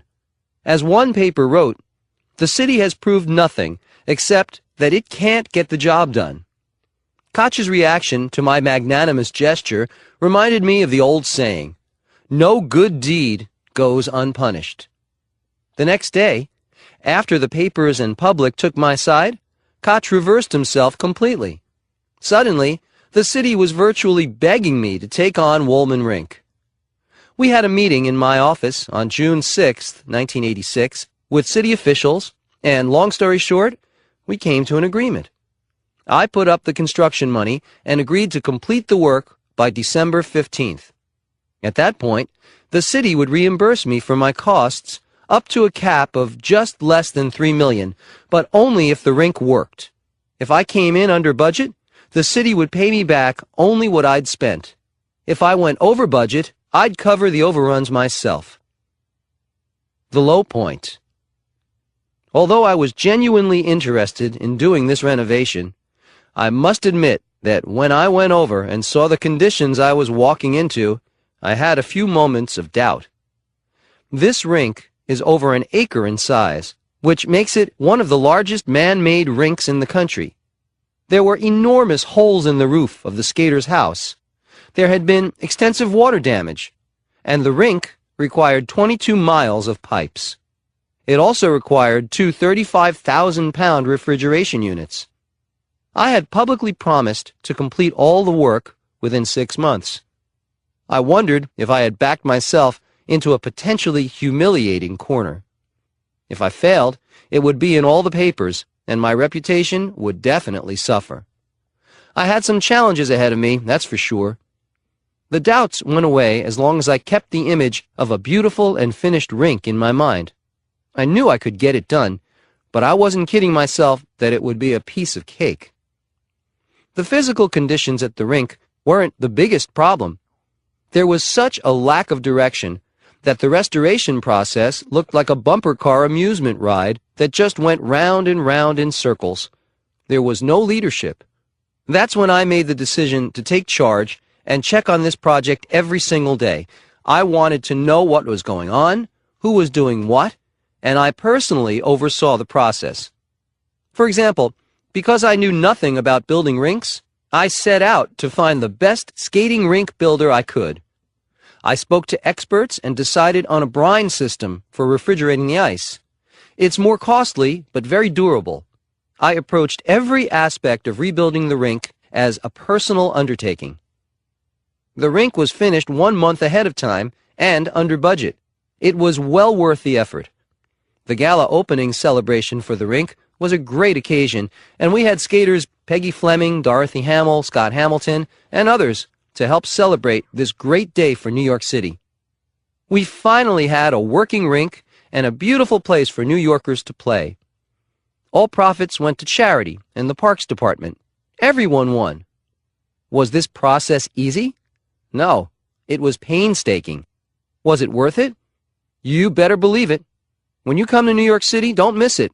Skating under the trees in Central Park and looking out on the magnificent skyline is an event you will never forget. Postscript to the Wollman Rink story 21 years later. Government bungling of the Wollman Rink project was made possible in part thanks to a terrible New York State law passed in 1921 called the Wicks Law. It requires local governments undertaking renovations or new building projects that cost more than $50,000 to hire 4 separate contractors: general construction, plumbing, electrical, and heating and ventilation.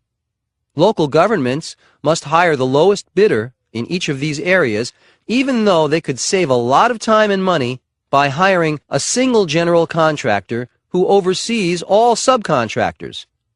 Instead of allowing competition, what it does is increase up to 30% the cost of building anything for the government in New York. Fortunately, there may be some new hope for getting rid of the Wicks Law, thanks to recent media attention. On May 29, 2007, the New York Times ran an article by Dorothy Samuels in their editorial section, which was titled "From Donald Trump to Eliot Spitzer, Still Battling Over a Wasteful Law." Ms. Samuels has always been an insightful writer who writes about significant issues. In bringing up the Wicks Law, she retold the story of how I saved Wollman Rink from government bungling and managed to educate the citizens of New York City about something they probably weren't aware of unless they are in real estate construction. It's something that affects them by driving up government costs and taxes. I have to say, it was nice to be remembered 21 years later as someone who tried to make a difference and did. Let's hope this situation will be remedied soon. It will benefit everyone.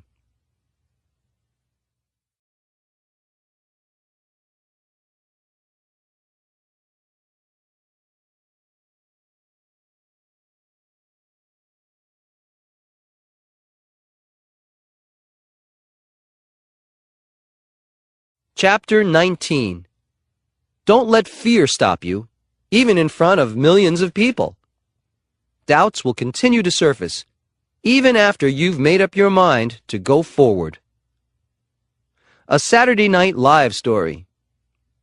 What do you do when doubts continue to surface, even after you've committed to go forward? A lot of people mistakenly think that I stride the planet in a state of absolute certainty all the time. The truth is, there are times I have to wrestle with doubts after I've made big decisions. The challenge is what you do with doubts. Handled poorly, doubt can sap your spirit and resolve. Handled well, doubt should make you smarter and strengthen your chances for success. I will always remember the day Jeff Zucker, the president of NBC, called to make an appointment to see me in my office. The Apprentice was already the hit of the season on NBC, and I didn't think he'd be making a social call, considering the schedules both of us keep. However, I was not prepared when he came in and said to me, "Donald, do me a favor. Host Saturday Night Live." Hosting Saturday Night Live is usually a job reserved for professional entertainers, from Billy Crystal to Kevin Spacey, from Robin Williams to Alec Baldwin. While I was honored to be asked, I wondered if this was a very big chance to make a fool of myself. I had a few moments of doubts like that, and then realized it would be a great opportunity as well as a great challenge. It might even be fun. I said yes. The low point. I didn't really know what I was getting myself into, but it was too late now. After Jeff left, I started thinking of a live audience, comedy skits, a monologue, facing off with Darrell Hammond, who imitates me very well, and who knows what else they'd come up with. This is a particularly good story for this book because it illustrates how doubts, potentially one of the worst forms of adversity, can continue to surface even after you've made up your mind to go forward courageously with some big risk. Let me tell you, I had major doubts about this one. It's not always smooth sailing just because you've decided to do something with enthusiasm. Running through my mind was the fact that if the show was a disaster, millions of people would witness it live without edits. It was a great opportunity to flop on a huge level. The doubts swelled, and I knew I had to regroup. The more I thought about it, I realized the show is legendary. I know its creator, Lorne Michaels, and the writers are fantastic. I knew I'd give it my best shot. As I've always said, you've got to think big. Anyway, the process of this live show was an incredible experience. First, on Tuesday, I met with Lorne's team of gifted writers, led by Tina Fey. They asked questions and pitched a lot of ideas. It was an intense and productive hour. By Thursday, we were reading through the sketches with the members of the Saturday Night Live team. They are pros, but very amiable and helpful. So it was a pleasure, and I felt some of my nervousness vanishing. I knew I was facing some pretty big hurdles, and I was wondering how it would all fall into place in the 2 days we had. I was also wondering how I would remember everything. I'm used to doing my own material, and as a public speaker, I'm at ease. However, this was a different scenario entirely. Our first full day was on Friday, where we did run-throughs of the skits on the Saturday Night Live stage. The sets weren't finished, but the theatrical aspect of what I was getting into was very apparent. There was so much going on around me that I didn't have time to take into account the fact that I was feeling apprehensive. They had me in a lot of skits. I would be a hippie in a business meeting, the author of a romance novel, a lawyer, a character in The Prince and the Pauper, along with Darrell Hammond, a keyboard player, and more. In addition, the costume changes had to be taken into consideration. There wasn't much time between skits, and one skit required a mid-skit costume change. Fortunately, they have a wardrobe team that later takes over and navigates you through the show. Since I'm a guy who likes to know everything that's going on, I will admit that a few times I felt a bit overwhelmed. Things were going pretty well, and my confidence level was improving, especially when I saw that the Saturday Night Live regulars were enjoying the proceedings and having a few good laughs themselves. Then I saw my costume for the chicken wings number. This was a commercial for Trump's House of Wings, a skit that was popular from the first time we tried it out. It involves singing chickens, with me in the middle of them. I don't need to say more.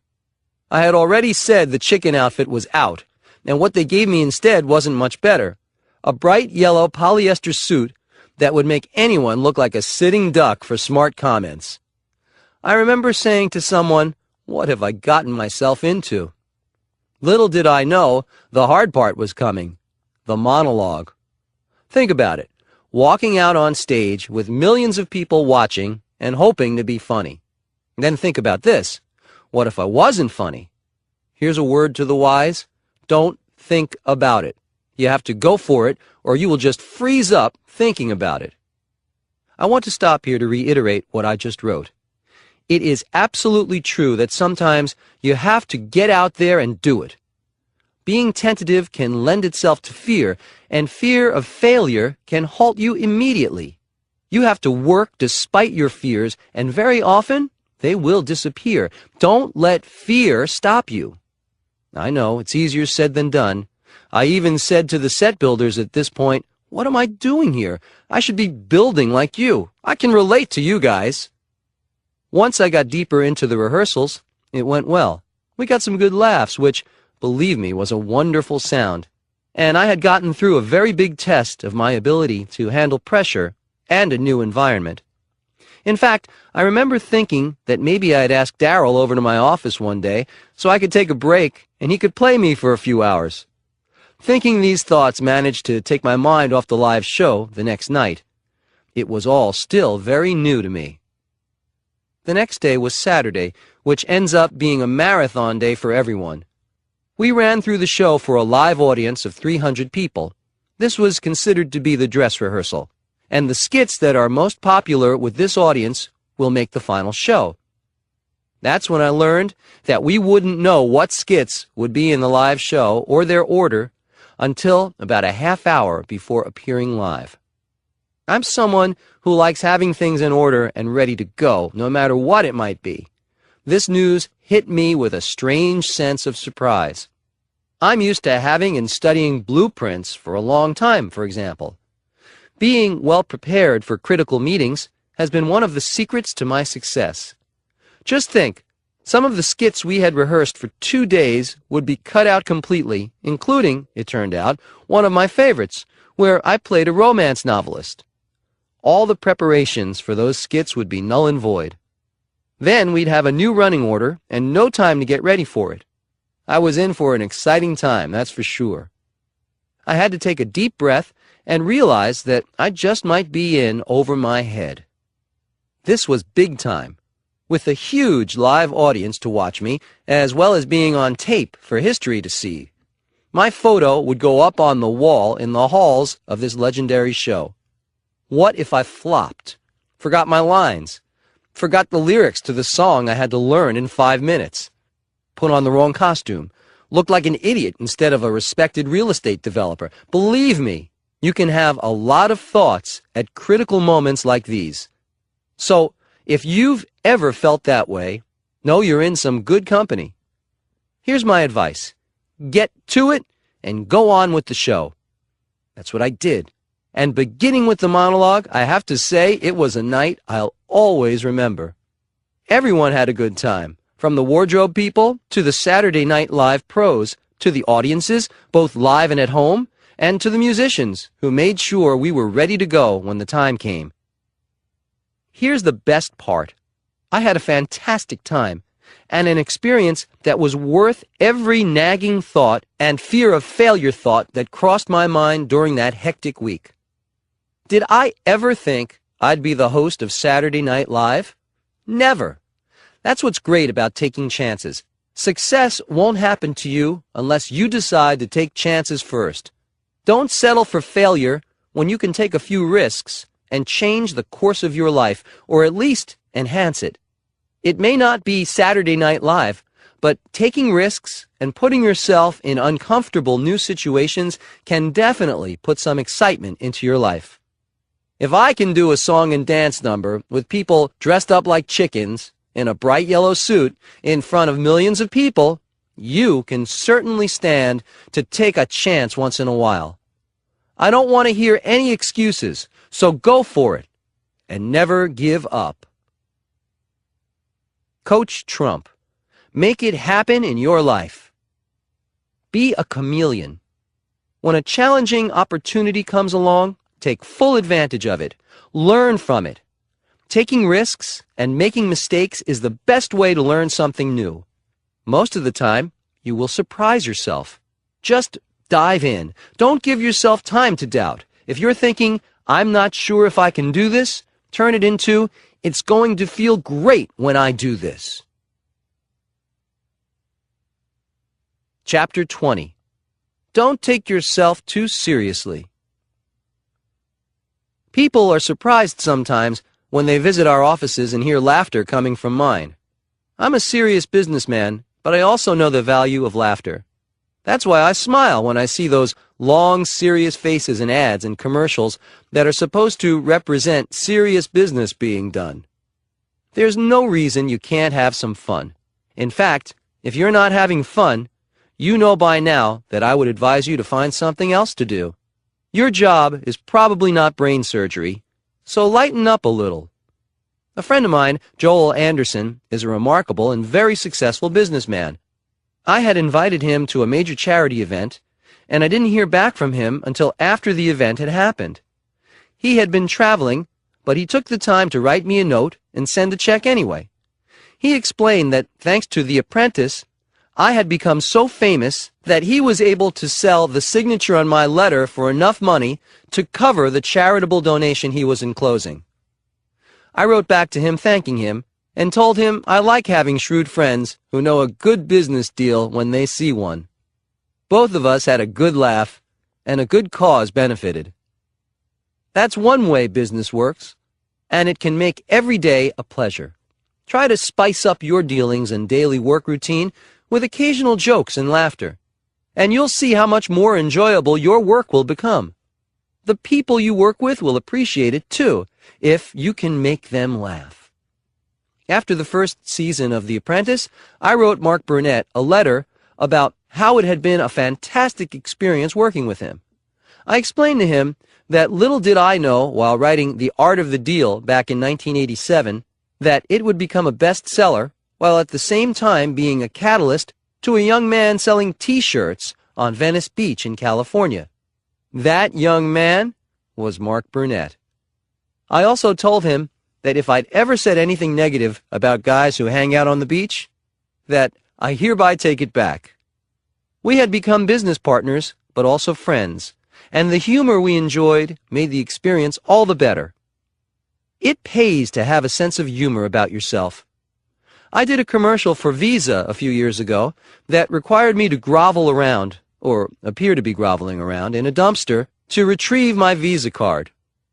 I was filmed on top of Trump Tower showing my card when a gust of wind blows it out of my hand and onto the street below.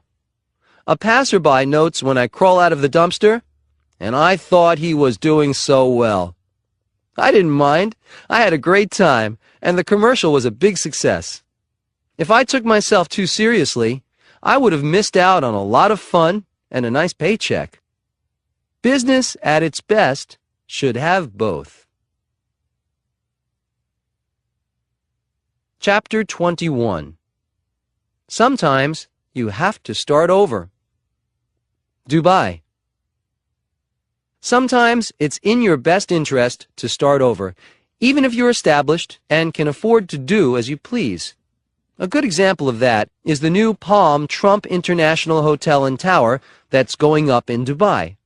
I think most of us have heard of Dubai by now. It's in the United Arab Emirates. Just off the coast is a man-made palm tree-shaped island, the Palm Jumeirah, that is a remarkable achievement of engineering and imagination. I partnered with Nakheel, the developer of over $30 billion in real estate in Dubai, to build a tower on this island. Nakheel, in Arabic, means palm trees, so it follows that this would be their imprint in the Arabian Gulf. In 2005, we went into partnership and agreed that our hotel, which will be the luxury pivot point of the Palm Jumeirah, should be an extraordinary example of design and innovation. We both had the experience, the credentials, and the desire to do something amazing. One thing that attracted me to Nakheel, aside from their proven record of success and expertise, was their innovative approach to whatever they did. Our original design for the hotel garnered a lot of publicity. It was a tulip design that would have a state-of-the-art exoskeleton frame. We were excited about this iconic design. The price tag would be $400 million to complete it. However, after reviewing the design, we realized there were some problems with it, and we agreed it looked a bit heavy. So we decided to start over. We just scrapped it. Don't ever be afraid to change your mind about something. There is nothing wrong with that. Yes, we'd spent time and money on the first design, but when you're going after the extraordinary, sometimes you have to take extraordinary pains to achieve it. The new design we came up with was stunning, a split tower with an open core design. It would cost $600 million for 48 stories and would be constructed with glass, stainless steel, and stone. It would definitely be worth it. We expect the tower to be finished in 2009. There are considerations beyond the usual when you are developing internationally, and sure enough, in February 2006, we were hit with a political global trade controversy involving Dubai that threatened the viability of the project. Major world events can crop up at any time, and sometimes I feel like saying, now what? However, that's part of the deal. It can be a challenge, but it's always enlightening. Anyway, The controversy was over the sale of shipping port management businesses in 6 major U.S. seaports to a company that was based in the United Arab Emirates. This received huge attention as a national security debate in the United States. The question was whether such a sale would compromise port security. This put Dubai in the national and international spotlight. For us, that could be good, and that could be bad. The good news was that suddenly everybody knew where Dubai was. The bad news is that controversy, especially concerning national security, could work against spreading the message about Dubai being a fantastic destination. It took us time to fully comprehend the echo effect of this controversy. I found it interesting that this development followed shortly after our deal went through in the United Arab Emirates, but all we could do was ride it out. I was relieved when it was resolved quickly and amicably. Eventually, U.S. security concerns were addressed, and Dubai demonstrated it understood the importance of security. We are looking forward to a 2010 opening in Dubai, and I already know it's been worth every change and every challenge. There may be a few more challenges along the way, but I'll be ready for them. Coach Trump. Make it happen in your life. Be resilient. Sometimes a challenge will knock you down.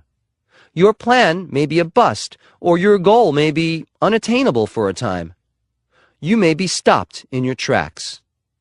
Get back on the horse. Deciding to try again is the first step toward getting it right the next time.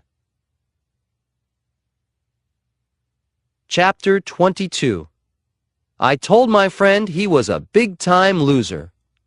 The power of focus. I'm fortunate to have the capacity to change my thought patterns quickly, to focus on something new without a long adjustment period.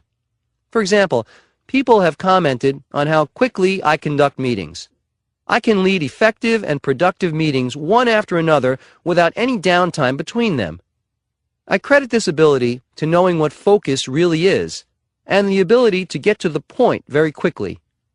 My focus is always on the solution to whatever the problem or challenge might be. In contrast, I have met so many people who waste a lot of their time, and mine, talking about their problems. It becomes very clear to me that they are avoiding looking for a solution. They either like the drama of their situation, or are too lazy to make the effort of using their brains to look at solutions. Thinking takes energy, and it shouldn't be wasted dwelling on the wrong things. For every problem there is a solution, and capable people will look for that solution. Make sure you're one of the capable people. Getting to the point is sometimes just a matter of asking yourself the right questions and answering them honestly. I remember an old friend who was miserable in his work, going on about his travails, when I had repeatedly told him he was in the wrong profession to begin with. I finally became very abrupt with him and told him he was a big-time loser. That was cutting to the quick, and I meant to, because I wanted to get him to change. In this case, it actually worked. I got him to focus on the solution, not his problems, and now he has a successful and happy life. Sometimes bluntness is necessary to make a point that isn't being heard. For those of you who have watched The Apprentice, you know what goes on in the boardroom. Very often, it sounds like a revved-up soap opera with everyone going at each other at once. What you don't see is that sometimes it goes on for hours, and I mean hours.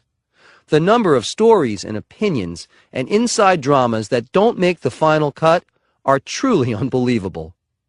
When it's been edited down enough to fit the hourly format, you see the most important points that were pivotal in allowing me and my advisors to make a decision. The rest of it becomes inconsequential, like background noise, very loud background noise. My point here is that we can all do a little editing ourselves of our own unnecessary chatter when it comes to making a decision. Stay focused on solutions to problems, not details. That's the power of focus. Use it. Chapter 23. Do something for your community. Trump on the ocean. People who live in New York City have all heard of Jones Beach. The beach and the boardwalk are part of a fabled history that began with the great Robert Moses. He considered this waterfront park on Long Island as his greatest achievement. I visited Jones Beach as a teenager, and it has always been a special place to me, as it is to thousands of people. So I was delighted when the opportunity came to renovate a major piece of it. When former Parks Commissioner Bernadette Castro reviewed my plans, she considered them like a gift from God. We announced this project in September 2006 with a proposed opening in the spring of 2009. There was opposition at first, from citizens complaining that Trump was not fit for the Jones Beach scene. And the Society for the Preservation of Long Island Antiquities made it clear they feared what the size of our new building would do to the visual balance of Jones Beach. When they realized how involved I was in the building plans and the fine details, and how concerned I was over the impact of the development on the community and the environment, they were reassured. I even brought out a piece of marble, Breccia Oniziata, to show them. I thought it would look great, and it will. It's the same marble I used at 40 Wall Street. It's sepia and really beautiful. There will always be naysayers to anything you try to do, but this is a good example of how you can help your community. When they realized how this project would revitalize the local economy and how beautiful it would be, the negativity lightened up, and most people think it's going to be fantastic. They're right. It will be a win-win situation for everyone.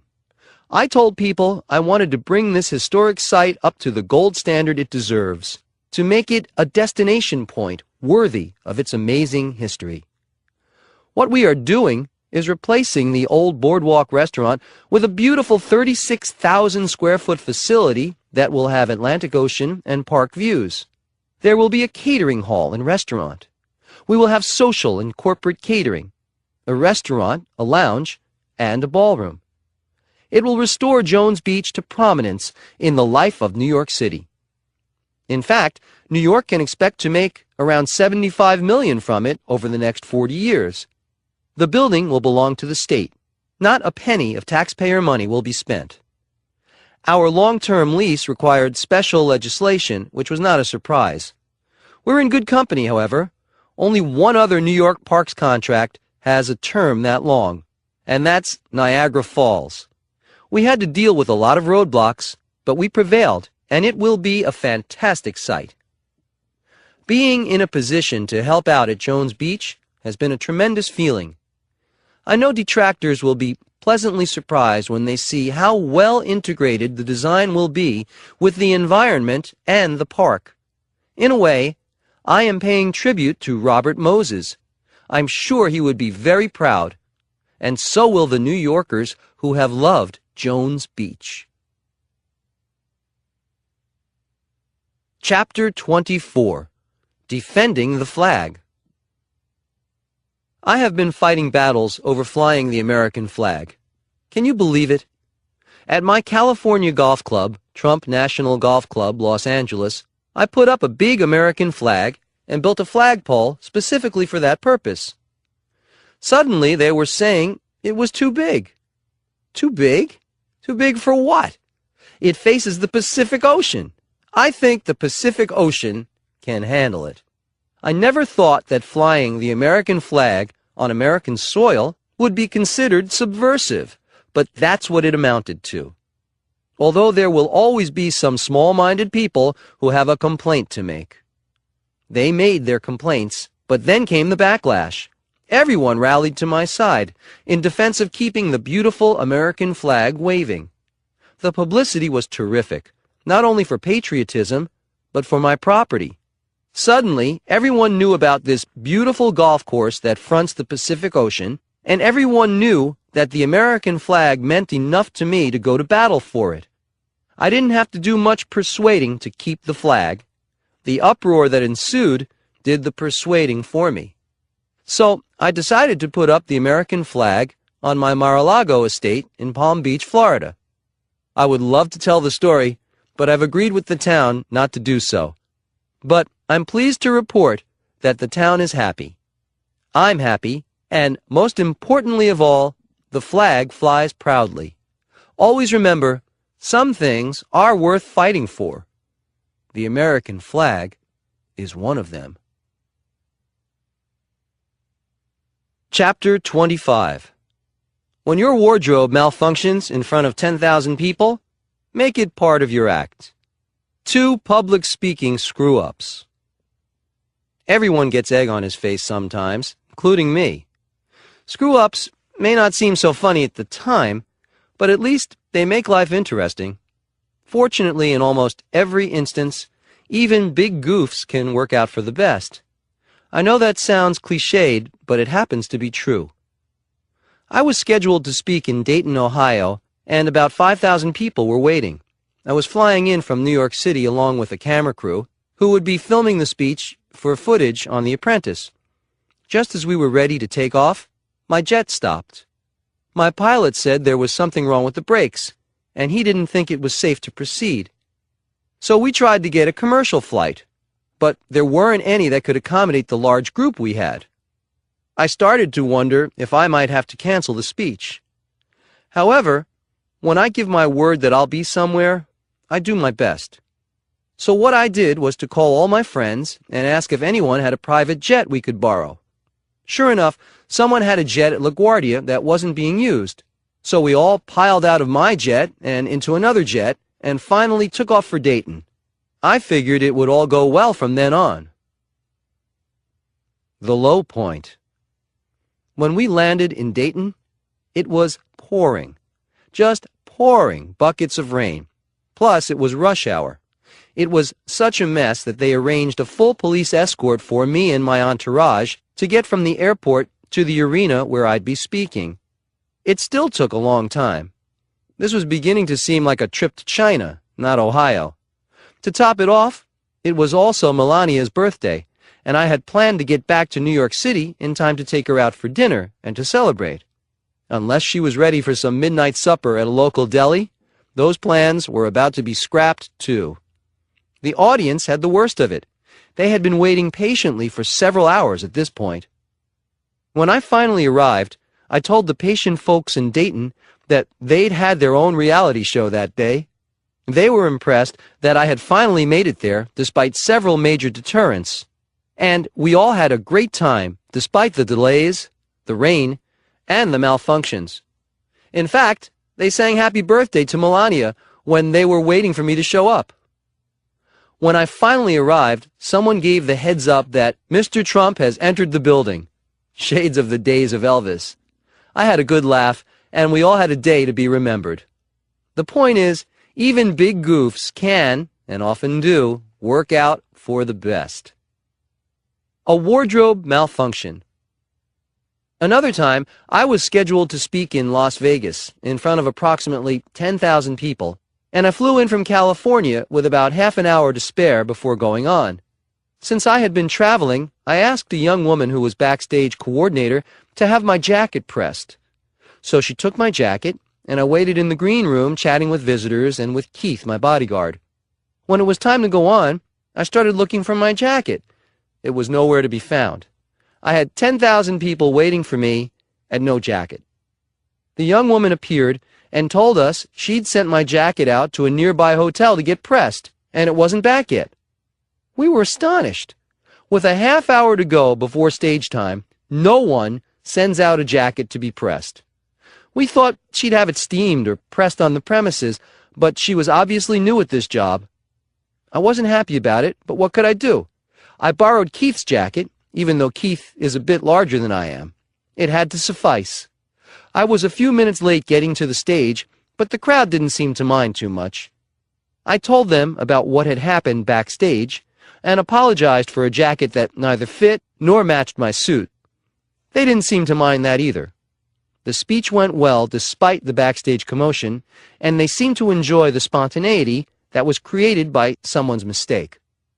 I still wasn't happy about it, especially since I spend a lot of time preparing to make sure my presentations are seamless, but I figured what's over is over, and let it go.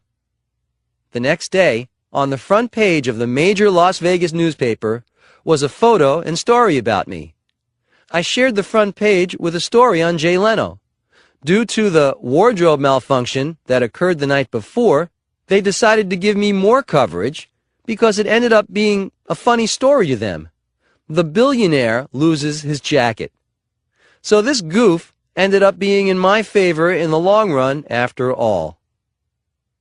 Coach Trump. Make it happen in your life.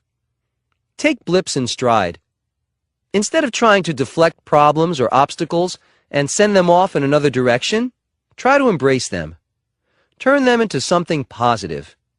You can often disarm people this way and get them on your side. Don't get too attached to your ideas. Adjust, adapt, and take things in stride. Chapter 26. Don't get complacent. Thinking you're foolproof is a good way to set yourself up for a big mistake. How new Trump projects happen. The Trump Organization currently has 33 real estate projects in development worldwide. That's a lot of buildings, and managing these projects requires a lot of travel. I'm very grateful that my 3 eldest children, Don Jr., Ivanka, and Eric, are on board now to help me out and take trips to places like India, China, Dubai, and Istanbul. My schedule is ballistic enough without those long trips added to it. Many of these projects are the very desirable Trump International hotel and tower combos that incorporate both condominium and hotel accommodations.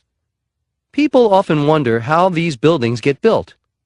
And it's a good question, since we are the only hotel company that also serves as the developer. If the Trump name is going on a building, there is a huge amount of preliminary due diligence and ongoing management work to be done. The only way to ensure quality is to stay on top of all the issues. This process is a complex jigsaw puzzle, and there are a lot of factors to consider because we don't allow the Trump name to be associated with anything that hasn't been carefully considered and scrutinized. We receive proposals constantly, all of which are evaluated, but we will not be interested in 99% of them. We are also approached by over 300 developers per year who want to partner with us, so we have to take an aggressive approach to evaluating deals. We vet each proposal, analyze the deal, and check out the sites personally. When something is a go, we review budgets, do pre-development planning, and then start the bid process.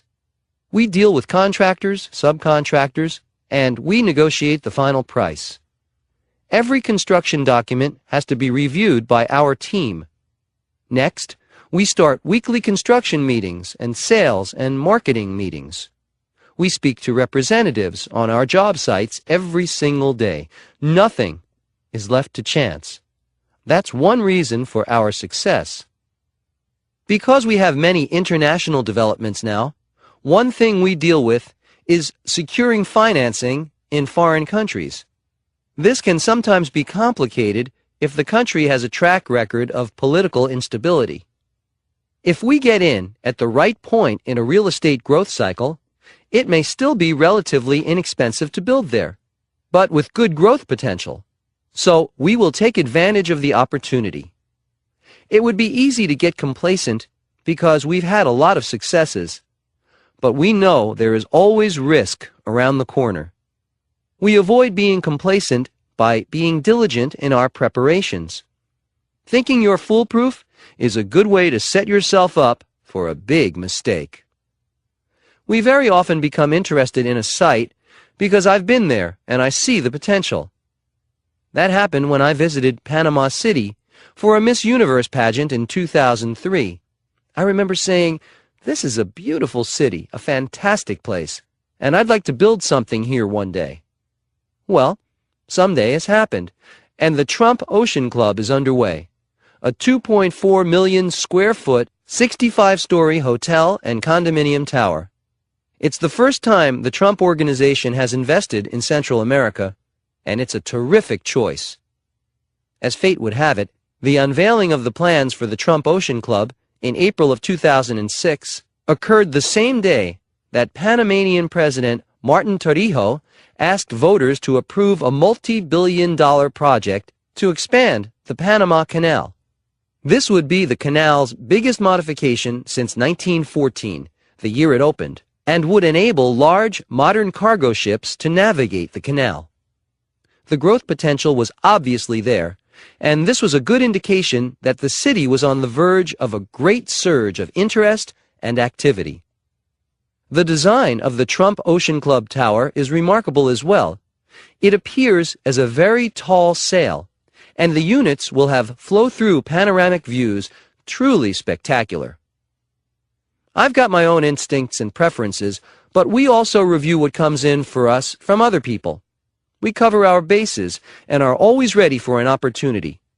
We are developing a property in Istanbul after my good friend, the late Ahmet Erdogan, the founder of Atlantic Records, suggested the idea.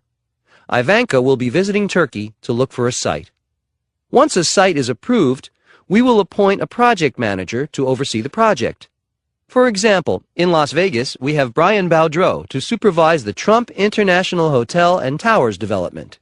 I can call him at any time to see what's happening, and I'll be comprehensively informed from one call. There's an efficiency to our operation that allows us to move forward quickly and confidently. No project will be free from the problems that can and will surface at any time. However, we do our homework and know we've done our best to ensure a high success rate and a world-famous standard of quality. That's the Trump way. And Don Jr., Ivanka, Eric, and I are working together to make sure it remains that way. Coach Trump. Make it happen in your life. Complacency kills.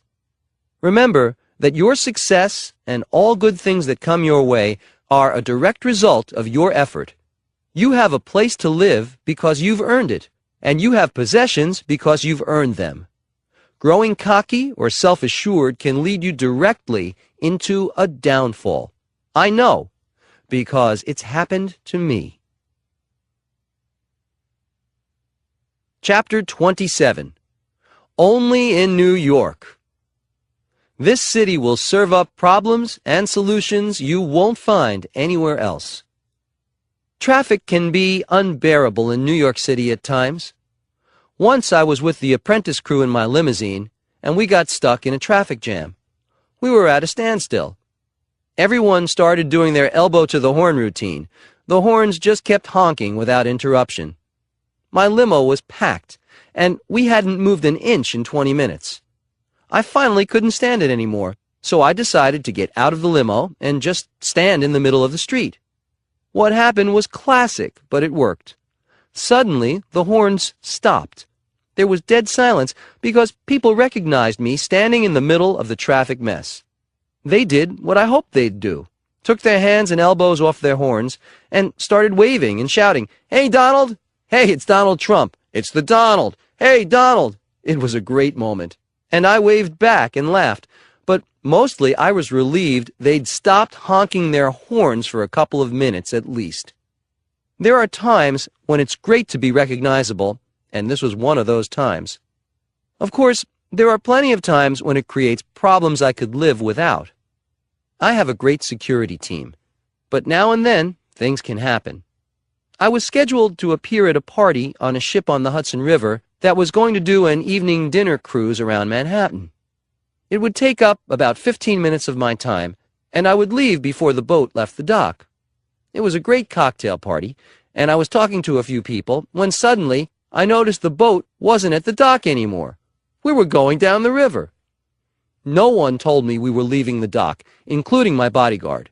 He hadn't noticed the boat leaving either. Well, here I was, stuck on a cruise around Manhattan for 3 hours on a Saturday night. Not exactly what I had planned.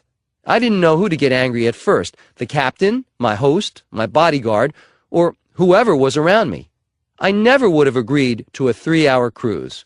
I thought about jumping in the river and swimming back to Manhattan. I was pretty mad. Anyway, since there was nothing I could do about it, I decided to go with the flow. It was actually a great group of people, and they seemed happy to have me aboard, whether I'd been invited or not. So I joined them, told some stories, had some laughs, and it was great. It was also a beautiful evening, and the party took on a celebratory mood that no one had expected. It ended up being a night we'd all remember. Coach Trump. Make it happen in your life. My advice to you is go with the flow, especially if you don't have a choice. This time I actually enjoyed some of the smooth sailing that was totally unexpected and not on my agenda. I was thinking, life is like that sometimes. It helped a lot when I just lightened up a bit and managed to have a good time. Try it yourself sometime. You'll find it will work for you whether your name is Donald Trump or not. Chapter 28. How to De-stress. Everyone has his or her own way of letting off steam, letting go of tension, and changing thinking patterns.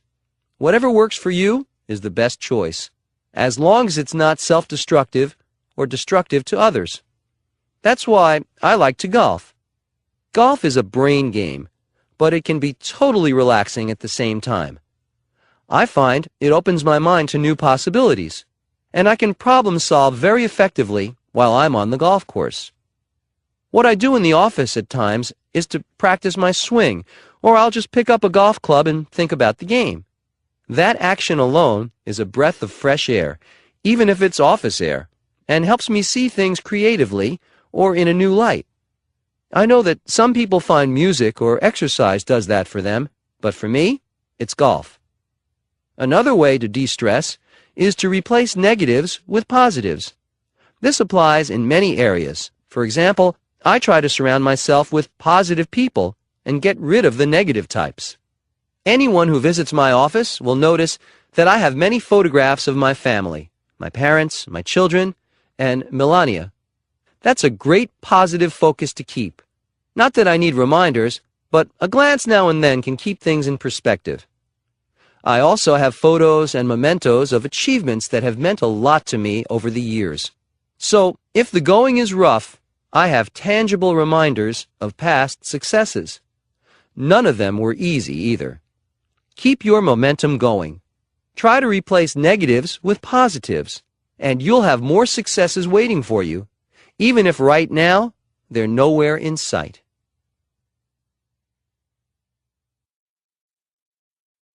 Chapter 29. You will be attacked for trying to change anything. Mar-a-Lago. Marjorie Merriweather Post officially opened her Mar-a-Lago estate in 1927. She was then Mrs. Edward F. Hutton, and she spent 4 years constructing this incredible estate, which is on a coral reef in Palm Beach, anchored by concrete and steel. For you etymologists, Mar-a-Lago is Latin for sea to lake. Just from those few facts alone, you will begin to get a sense of the history of this magnificent estate, which I saw for the first time in 1985. We've all heard of love at first sight, and I got that lightning bolt the first time I saw Mar-a-Lago. I immediately knew it had to be mine, all 128 rooms of it, all 110,000 square feet of it, all 20 acres of it. I knew it might not be easy, but I knew it couldn't have been easy to build something like this, and the challenges were apparent. It was a bit of a wreck from neglect, but nevertheless, I was determined to own it. I think you should know a bit about how Mar-a-Lago came into being, considering it's a historical monument. Ms. Post, who was the serial heiress, obviously thought details were important. 3 boatloads of Dorian stone were shipped from Italy. Over 36,000 original Spanish tiles were laid. 2,200 square feet of black and white marble from an old castle in Cuba were used for the dining room floor, and a 75-foot tower topped the main structure. Palm Beach society was under the combined forces of Mar-a-Lago and Post, and for good reason. This place surpassed the glory of Newport and San Simeon mansions in a New York minute. In 1969, the Department of the Interior designated the estate as a National Historic Site, and the property was placed on the National Register of Historic Places. After Ms. Post's death in 1973, the estate was transferred, according to her will, to the federal government for use as a presidential retreat or for diplomatic purposes. 10 years later, because there were security concerns, as well as a huge maintenance bill, the government conferred the title back to the Post Foundation. Then I came along in 1985. A lot happened between 1985, which was my first glimpse of this spectacular wreck, until 1995, when it was opened as a private club. Buying the property was the easy part. There weren't too many legitimate offers out there. I paid the Post Foundation a grand total of $8 million for the house and the grounds, including $3 million for all of the original furnishings. This included the china, the crystal, and the goldware. This was a record-setting price, but in reality, it was a low price for Mar-a-Lago. Another reality I was soon to face was the opposition of Dina Merrill, Mrs. Post's daughter. Although she was more concerned with her acting career than with the well-being of this priceless estate, she did everything she could to thwart me. However, other members of the Post family took my side and realized that I would preserve the integrity and elegance of Mar-a-Lago. One of them, Marjorie Post Dye, the first grandchild and namesake of Marjorie Merriweather Post, referred to me as a big blue-eyed guardian angel hovering in a holding pattern just waiting to land and take charge. This family member later told me I had saved Mar-a-Lago. My point is this: you will always have detractors. That's life. The higher you aim, the more opposition you will encounter. In spite of this, there will always be someone who will see your good motives for what they are. Around Palm Beach, Mar-a-Lago was known as a white elephant, magnificent but impossible to maintain. Jimmy Carter gave it back to the Post Foundation because of what it was costing the taxpayers to maintain. As you know by now, I like a challenge. I used the house as a private residence until 1995, but my first thought when I saw it was that it would make a fantastic private club. Along with this great idea came another huge obstacle. Zoning and local ordinances would never permit this. It would never happen. It had to remain as a private house, or the property would be subdivided. This was a horrific thought, but that was reality. I was living very happily with my family at Mar-a-Lago, even though it is far too big as a house. There were parts of it I had never seen. There were bomb shelters, for example, and many wings were left vacant. The low point. Then, in the 1990s, I ran into a financial crisis, to the tune of billions of dollars. You can imagine my thoughts. Great time to own a money pit. But I can tell you, I didn't actually find it a great weight. I had so much else to worry about that even with its problems, Mar-a-Lago felt like a minor weight to me. I remember being in a room full of bankers, trying to work out a very complex situation, and they were friends who were truly trying to be helpful. Trying to be light-hearted in a dire situation, I said to them, "Well, since it's Friday, I think I'll go down to Mar-a-Lago for the weekend on my 727. They didn't think that was very funny, and I knew immediately I'd made a big mistake. So I quickly told them I was going to subdivide Mar-a-Lago and call it the Mansions at Mar-a-Lago, and promised them it would be a huge moneymaker. That worked. I saw their anger disappear immediately. However, now I was stuck with doing something about what I'd just promised. The thought of subdividing Mar-a-Lago was anathema to me. I went to Palm Beach with the idea in mind because it was a logical solution to the problem, and I met with the town attorney and the town building inspector. I thought I was entitled to 14 lots, but they suggested I ask for 8, because then the zoning board would go through quickly. However, the town rejected my proposal, even though it was a routine proposal, nothing extraordinary or outlandish, and less than what I was entitled to ask for. But I was amiable and went along with whatever they were demanding. I was wondering how long they would continue to try to bamboozle me. Here's where it's important to stop and think for a moment. If you remember, I had hoped to turn Mar-a-Lago into a club in the first place, but I had doubts, big doubts, that it could ever get rezoned as a club. Instead, look what happened. I had been denied my legal right by not being allowed to subdivide the land. I was entitled by law to 14 subdivision lots. I knew this, and they knew it, and it was totally unfair. I actually think they were very embarrassed by their hard-nosed stance against me, but it worked to my favor. They might also have known I could take them to court. You may be right if you're thinking, is anything ever easy for this guy, even if his name is Donald Trump? Doesn't seem so, does it? However, I was determined to set this straight. As a result of the treatment I got from the city of Palm Beach, my team and I went over everything we had done in the past year and a half and made sure we had complied precisely with every demand. Then we reviewed the actions of the Landmarks Preservation Commission as well as the Town Council, and we decided to file a $100 million lawsuit. My civil rights had been denied, and we all knew it. I saw a way this could work to my advantage. That's a good thing to remember when things seem unfair or unjust in your life. That's where keeping cool, being patient, and using your head comes in very handy. During the litigation, the town council came back to me and said they would give me the 14 lots that I originally wanted, the maximum allowed under the law. So I told them I wasn't interested anymore. What I wanted was a private club. Now I had leverage due to their mistake.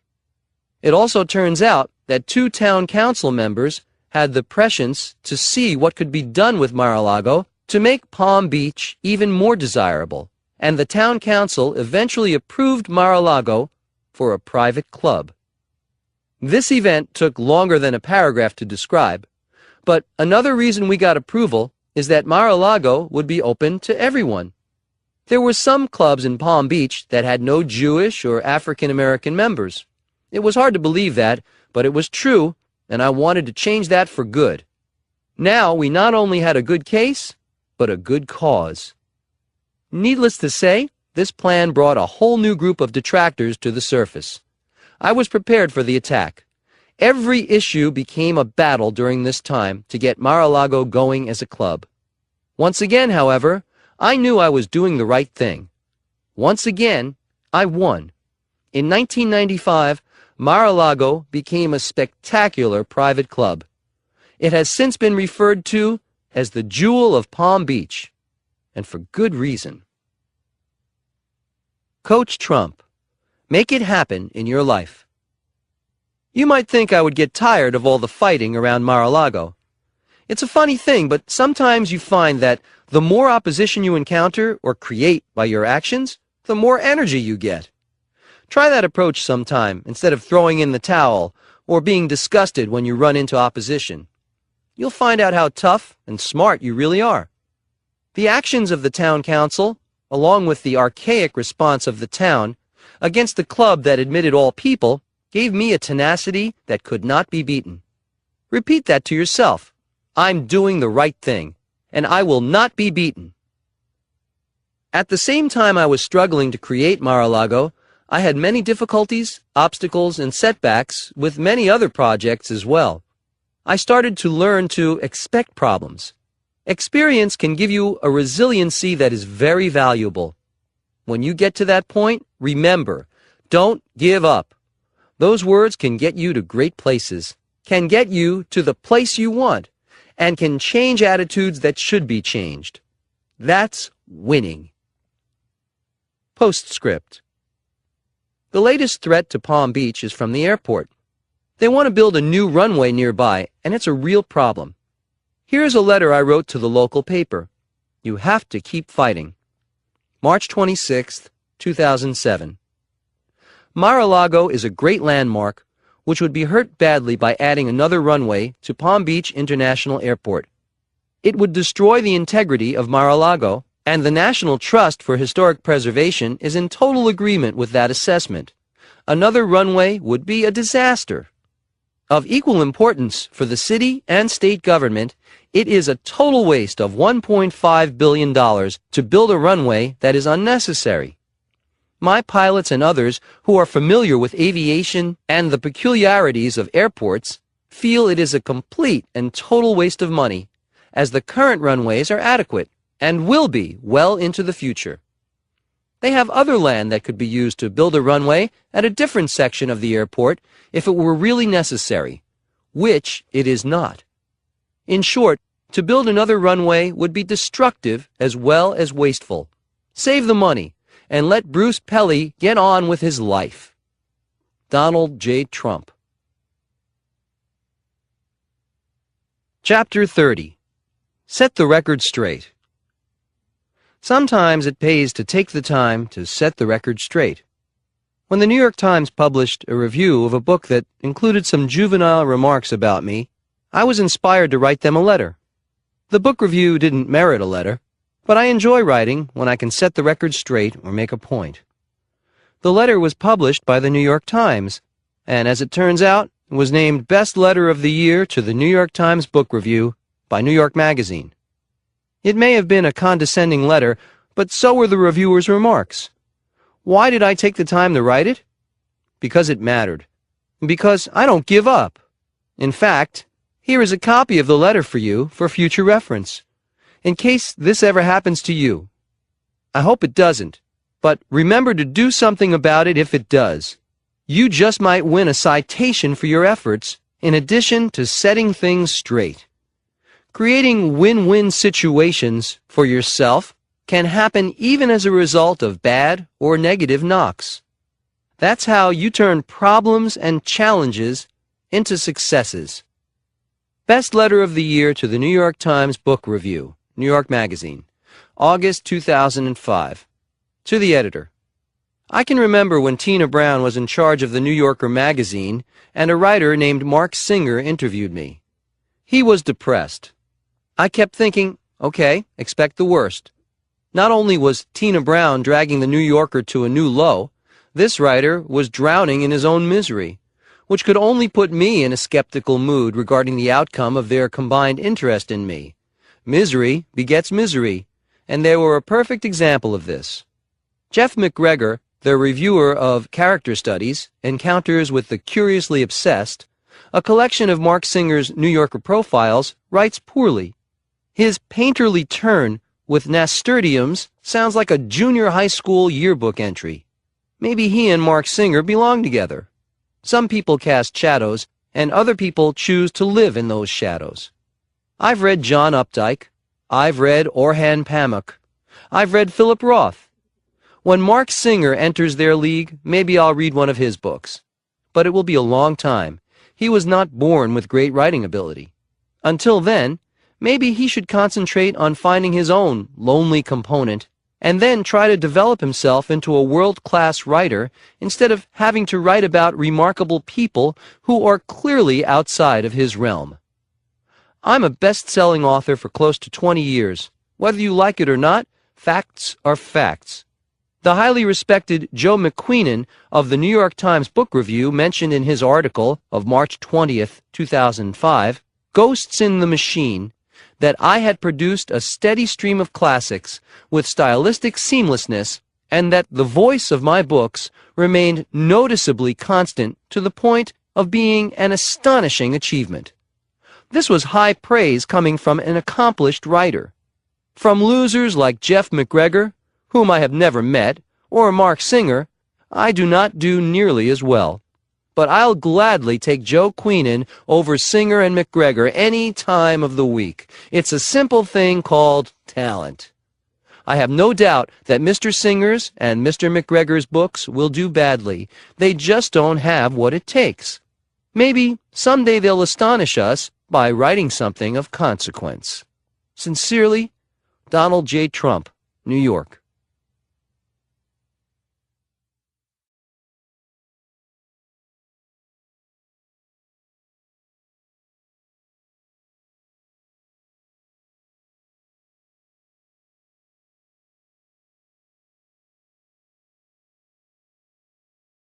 Chapter 31.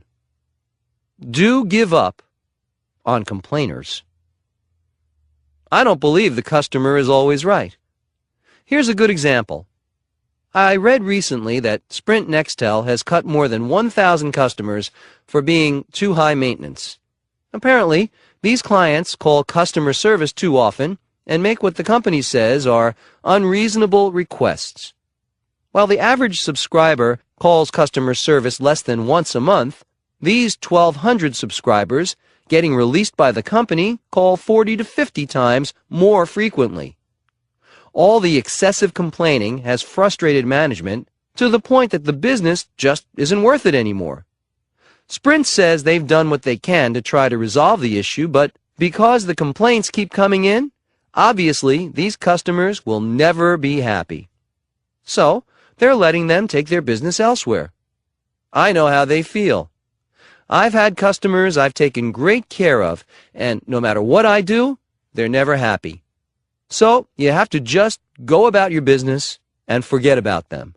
Don't keep catering to complainers. A complainer will always be a complainer. They're trouble. Plain and simple. They're just not worth it. Chapter 32. Be patient. You may have to wait 20 years for a deal to pay off. A West Side Story. What does it feel like to work on something for 20 years? For one thing, it can make you realize that great things don't come easily. Another thing is that it will give you a sense of accomplishment that can't be denied by anyone, even by your most vociferous detractors. I should know. I've had plenty of those. People have often asked me, what keeps you going? In this case, what kept you going on a simple development project for 3 decades? There's a famous Broadway musical that became an Academy Award-winning movie called West Side Story. It's considered a classic. The score, the lyrics, and the story are timeless. It also took 10 years of collaboration between 4 very gifted people to get it up and going. I used to think of that when I was trying to get somewhere with the West Side Rail Yards in New York, which have now become Trump Place. Then one day, I realized I'd been working on it for close to 30 years, with no collaborators trying to get this going with me. I was in it alone. I think I deserve a Tony Award or 2 for that. But the story itself could win an award without spinning any yarns or singing any tunes to make it interesting. It's the perfect illustration for the title of this book, Never Give Up. This saga began in 1974 when I secured the option to buy the West Side Rail Yards from Penn Central Railroad. The city wasn't doing great, and the West Side wasn't as cool as it is now, by a long shot. But this was riverfront property, and I was getting it at a very low price. It was my first major deal in Manhattan. During the next 5 years, I was busy with my other projects, which included the Commodore Hyatt renovation, Trump Tower, and Atlantic City. At the same time, government subsidies dropped for the sort of housing I was considering for the location. In addition, I had great opposition from the West Side community, which was notorious for their reluctance to change. It was a tough situation, and I was busy with other things. So I gave up my original option in 1979, and Penn Central sold the rail yards to someone else. The team they sold it to was smart, but they didn't have much experience in New York. You need a solid knowledge of rezoning, which is a complex fact of the real estate business in this city. They finally got the zoning they needed, but erred in giving too many unnecessary concessions to the city, in addition to many other mistakes, and they were forced to sell out. This was a huge development, and they weren't prepared for what it entailed, nor did they know how to promote it. I wasn't surprised to receive a call in 1984 telling me they were interested in selling. I agreed to buy it for $100 million. That's about $1 million per acre for waterfront property in Midtown Manhattan. If you consider that the Coliseum site, now the Time Warner Building at Columbus Circle, which is not too far from the rail yards and is very small in comparison, was sold for $500 million very shortly after I bought the rail yards, you can see that it was a tremendous deal. That was 1984, and now it's 2007. Trump Place, which is comprised of 16 high-rise residential buildings overlooking the Hudson River, is almost finished, but not quite. It has been quite a ride. But let's get back to how it happened. I realized I'd have to make this project beneficial and attractive to the city in the hope they would give me the zoning I needed. What that would be, I didn't yet know, but by coincidence, shortly after I bought the rail yards, NBC announced they were looking to relocate. They'd been at Rockefeller Center for years and were considering a move to New Jersey, which would save them money due to lower taxes and lower real estate prices. My idea was to offer NBC enough space to comfortably relocate to the west side while still being able to build my residential project as planned. I then realized the site was ideal for television and motion picture studios, regardless of whether NBC was interested. I decided to call this part of the project Television City. That would attract attention and hopefully generate some excitement. I would also plan to build the world's tallest building on the site and announce that to the press. You can imagine the interest that generated. Just as had happened before with Wollman Rink, Mayor Koch and his allies were against any and all of my ideas. People said I wasn't being reasonable, but the controversy I stirred up managed to keep this project in the news. I'm big on promotion because promotion works. It helps to get things done. It helps to get the public interested in what will ultimately benefit them. However, the city was stonewalling my project. Koch was still bruised from my success with Wollman Rink, and he certainly didn't want to see me with any more victories. Let's just say those interim years between 1984 and 1996 were usurped by the ridiculous antics of the city. You've gotten a taste of that already with Wollman Rink. However, this 12-year period is when my tenacity was given a true test. This was the largest development ever approved by the New York City Planning Commission and the biggest project ever undertaken by the private sector in New York City. A couple of times I thought, is this really worth it? Then the challenge itself would keep me going. When I say never give up, that applies to me, big time. I used seemingly detrimental factors to my benefit. For example, in the early 1990s, things were not good in New York City, but that meant that it was easier to get the zoning I needed. A few years later, I started to build in a rising economic climate, which is the ideal situation. Things started looking up. However, it never was easy. Patience is a word not normally associated with me, but you can see that, in fact, it's very much a part of my being. Because I hung in there, we eventually got the approvals we needed, and were finally able to break ground in 1996. Through the years, my plans for this site changed, and Trump Place evolved into a fantastic residential property that has greatly improved the west side. The 16 high-rise buildings are each unique and very beautiful in their own way, and the community-enhancing 25-acre Riverside Park offers bicycle paths, waterfront walking, picnic and sporting areas, and a pier. It's become a thriving gathering place for the neighborhood, and the buildings sell out before they are finished. It has been a 20-year ordeal, but it's a tremendous feeling to see how it has finally worked out. I think everyone's happy about this one, except maybe for former Mayor Koch. If you visit New York City, be sure to visit the pier and look behind you at the magnificent stretch of buildings along the Hudson River. It's quite a sight. Coach Trump. Make it happen in your life. Remember that some things are worth waiting for. Plans can change, sometimes for good reason. Everything has a flip side. Be ready for both sides to surface. Be prepared to wait. Have you waited 20 years for something yet? No? Then complaints will not be accepted. Keep working, keep waiting, and of course, never give up. Chapter 33. Fred Trump's 4-step formula for getting things done. I learned a lot from my father. I learned about competence and efficiency. One of the best pieces of advice he ever gave me was his favorite formula for success. I call it the 4-step formula. Get in, get it done right, and get out. In looking back, I realize I also learned this by watching him in action. That's how he operated, and it worked.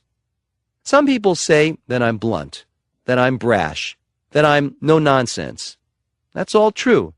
To me, it's a compliment because that's how I get so much done. That doesn't mean that I'm not patient, because I am.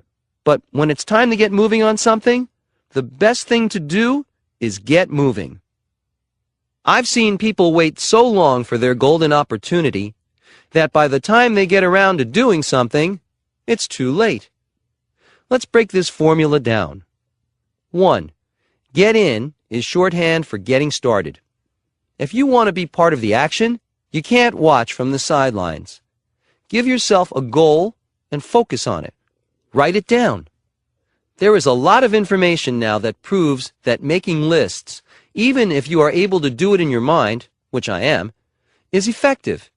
In fact, 3 lists should be in your mind at all times. Your daily goals first, your year's goals second, and then your lifetime goals. Look at or think about these lists daily. It will help your focus tremendously. A lot of people don't realize that stress is directly related to loss of focus. So if you learn to control your power of focus, you'll be on your way to conquering stress in your life. 2. Get it done. Sometimes that's easier said than done. Here's where you may have to confront obstacles, so expect them. Expect problems. They are there to bring you closer to getting it done. It's amazing how much this attitude will help you in life. Your attitude will be, that's to be expected, versus, poor me, look what's happening. Keep your focus on getting it done, and your problems will seem like nothing more than part of the day, like sunrise and sunset. 3. Get it done right. Here's where I can be, and have been, labeled difficult. I know what great is. I know what mediocre is. Mediocre and I do not get along. I have high standards for myself, and therefore, I don't put up with less than the best. That's why the Trump brand is synonymous with the best. If you have a product or a brand or a business, you'd better have the same attitude, or you're not playing hardball. This focus is how I made a name for myself. I have the ability to get things done and to get them done right. Very few people will argue with that fact, whether they like me or not. I can deliver the goods, and they know it. Rock solid is rock solid. Work toward that reputation for yourself. 4. Get out. This approach will clear your slate for all the new and exciting projects that are waiting to be done by you. This is another example of disciplined focus. When a job is finished, it's your time to move on. I have people who will look after my developments, and there is no reason for me to spend my time doing what other people can do. My job is to find new projects for everyone to work on. Figure out what your job is and streamline your activities and mental energy to focus on that. Considering the scope of my businesses and the fact that I am actively involved in all of them, I think you can recognize the fact that I employ the 4-step formula on a daily basis. Day in, day out. That is how I organize my thoughts and my days. It worked for my father, and it works for me. Make it work for you. Chapter 34. The turnaround always starts with creative, positive thinking. 1,200 foreclosed apartments in Cincinnati. I was thinking about Norman Vincent Peale, so I mentioned him in a speech I gave where my point was that positive thinking really works. Dr. Peale wrote the classic book on this topic called The Power of Positive Thinking. New York, C.R. Gibson, 1956. I attended Dr. Peel's church in New York City, and I heard him speak some years back. What I took away from his speaking is that positive thinking is creative thinking. You can't be positive unless you also make an effort to think creatively about your situation. Dr. Peel was a tremendous storyteller, and I also like to tell stories to illustrate a point. This chapter tells the story about how something that's a mess can turn out brilliantly if you are positive and creative in your approach. I was always interested in foreclosures and would spend my time in college reading the listings of federally financed housing projects in foreclosure. That's how I found Swifton Village in Cincinnati, Ohio.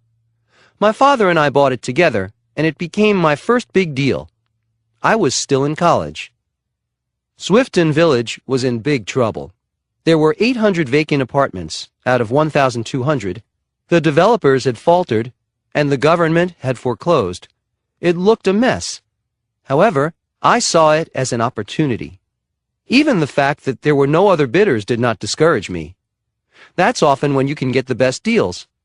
My father and I put in a minimal bid for Swifton Village. The project had cost $12 million 2 years earlier, and we paid less than $6 million. We got a mortgage for what we paid, plus close to $100,000, which we'd use to fix up the property a bit. This means we got the project without putting down any of our own money. It would also be possible to cover the mortgage from our rent proceeds. Our first big challenge was to find tenants who would pay rent. That doesn't sound like an outlandish request, but this complex had a reputation for rent runners. These tenants would rent a trailer, pile into it with their belongings in the middle of the night, and be gone. They had it down to an art form. I realized we'd have to hire someone for round-the-clock patrol, which we did. We also wanted to make some improvements because the place was pretty dilapidated. Considering the size of the complex, that would require $800,000. Fortunately, to cover this cost, we were allowed to increase the rents immediately, something that was easier in Cincinnati than in New York. Some of the improvements we made included replacing the ugly aluminum front doors on the apartments with colonial white doors. We also put white shutters on all the windows, which considerably improves the aesthetics of a large mass of red brick buildings. We made sure the grounds were properly landscaped and maintained, and that the apartments were freshly painted and perfectly clean. The change we made was impressive. When we were finished, we ran newspaper ads in Cincinnati. People came and were impressed. In less than a year, Swifton Village was 100% rented, and it looked fantastic. It was a beautiful place to live. The next crucial challenge when you have a complex this size is to find a project manager.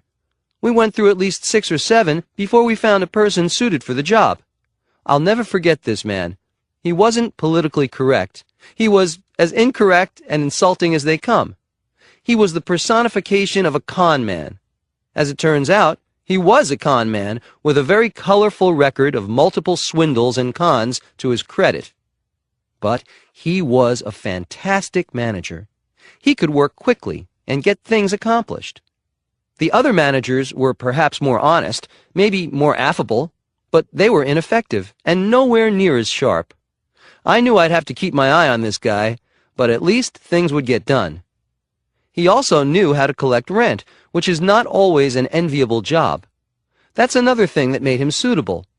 This wasn't an easy situation from the get-go, but it was a great lesson in human nature and looking positively and creatively at someone's qualifications. Outwardly, the guy looked and acted like a disaster, but he was the one who did the best job. He got Swifton Village running well enough so that I didn't have to be in Cincinnati very often. I knew he was probably ripping me off, but he kept the place well, and people actually paid their rent. The project was a resounding success. A few years later, when I was visiting the property, I ran into a tenant who had become a friend. He had survived a concentration camp in Poland, so I knew he had street smarts, and I respected his opinion. He told me I should get out, sell the place. It was successful and fully rented, so I asked him why, and he said it wasn't the property or the management, but the area that was turning bad. I spent a couple days in Cincinnati to check this out for myself, and he was right. It was becoming a rough area, surrounded by equally rough neighborhoods. There was an obvious shift occurring, and not in the right direction. I decided to put Swifton Village up for sale. Response was swift, and it wasn't long before I saw the fruits of my first big deal. We bought Swifton Village for $6 million and sold it a few years later for $12 million. That's a nice profit. The thing to remember is that I went into this crummy place and decided not only to see it positively, but creatively, and look at the results of that attitude. Cultivate it in yourself. Creative, positive thinking can be a powerful source for success. Chapter 35. Get the most from every day. When I was starting out in Manhattan, I had to be courageous because I was in new territory. I did my homework and studied and watched what was going on, but I was paving my own way here, and I had to appear confident, or I knew I'd never make it. Every day mattered, and every day was important. This was the big time, and I knew it. I've never lost that edge. I still feel that way every day, and I think that's one reason I've managed to achieve as much as I have. Confidence can get you where you want to go. It's so much easier to achieve when you feel good about yourself, your abilities, and your talents. That's why I'm emphasizing confidence as a way to get the most from every day. It's absolutely essential, so never let anyone undermine you, including yourself. Even if you haven't encountered great success yet, there is no reason you can't bluff a little and act like you have. Confidence is a magnet in the best sense of the word. It will draw people to you and make your daily life and theirs a lot more pleasant. Take the pains required to become what you want to become, or you might end up becoming something you'd rather not be. It's like the hub versus rim theory. Do you want to be the hub or the rim? Being the hub means you're more centered, more central. Being on the rim is being away from the action or the driving force. When I emphasize the importance of focus, that is one way of visualizing it. Focusing on the center, on what's really important in your life, can make the difference between your being the hub or on the rim. Business is full of complexities. That's what makes it so interesting. Anyone who thinks it's boring hasn't given it much thought. Business can be an art, and as an art, it is evolving and mysterious in its own right. When I wrote The Art of the Deal, I was really just illustrating this aspect of business, and I haven't changed my mind about it. Like an artist, I give my utmost every day to what I'm doing. I'm not pretending in any sense of the word. If you really want to succeed, you'll have to go for it every day like I do. The big time isn't for slackers. Keep up your mental stamina and remain curious. Bored people equal unintelligent people in my mind.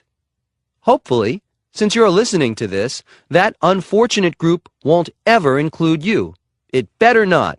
I don't like dropouts either. Get with and keep up with the program, and I mean every day. I'm not really a tough guy, but I am when it comes to education and using your brains. Ignorance is more expensive than education, and considering what's available these days, Trump University, for example, very few people can make a strong case for ignorance. It was Thoreau who wrote, "If you have built castles in the air, your work need not be lost. That is where they should be. Now, put your foundations under them." I couldn't have said it better. Get your vision, get focused, and then do the work, starting today. Chapter 36. Take a lesson from Muhammad Ali and me. Know when to brag. Noise versus substance versus chemistry. I remember when Muhammad Ali was claiming that he was the greatest. He didn't quibble. He stated in absolute terms that he was the greatest. Fortunately, he proved that he was, or he might have gone down as someone who was delusional. It's interesting to note now that those days are history, that he set himself up for a situation that demanded that he prove himself, and he did. I think he set the bar high for himself on purpose. I know I do. I can often be heard saying that my next project is going to be huge, and that it will be a tremendous success. Why? First, I have confidence that it will be. Second, I know I have to live up to my own expectations. When you announce something publicly for the world to hear, you'd better be right or the day of reckoning won't be sweet. I don't have to worry about that so much anymore, but my standards are such that I give everything the same amount of effort as if it was my first big deal. Plus, announcing a new project always gets my adrenaline flowing. These public announcements aren't bragging. I simply state the facts.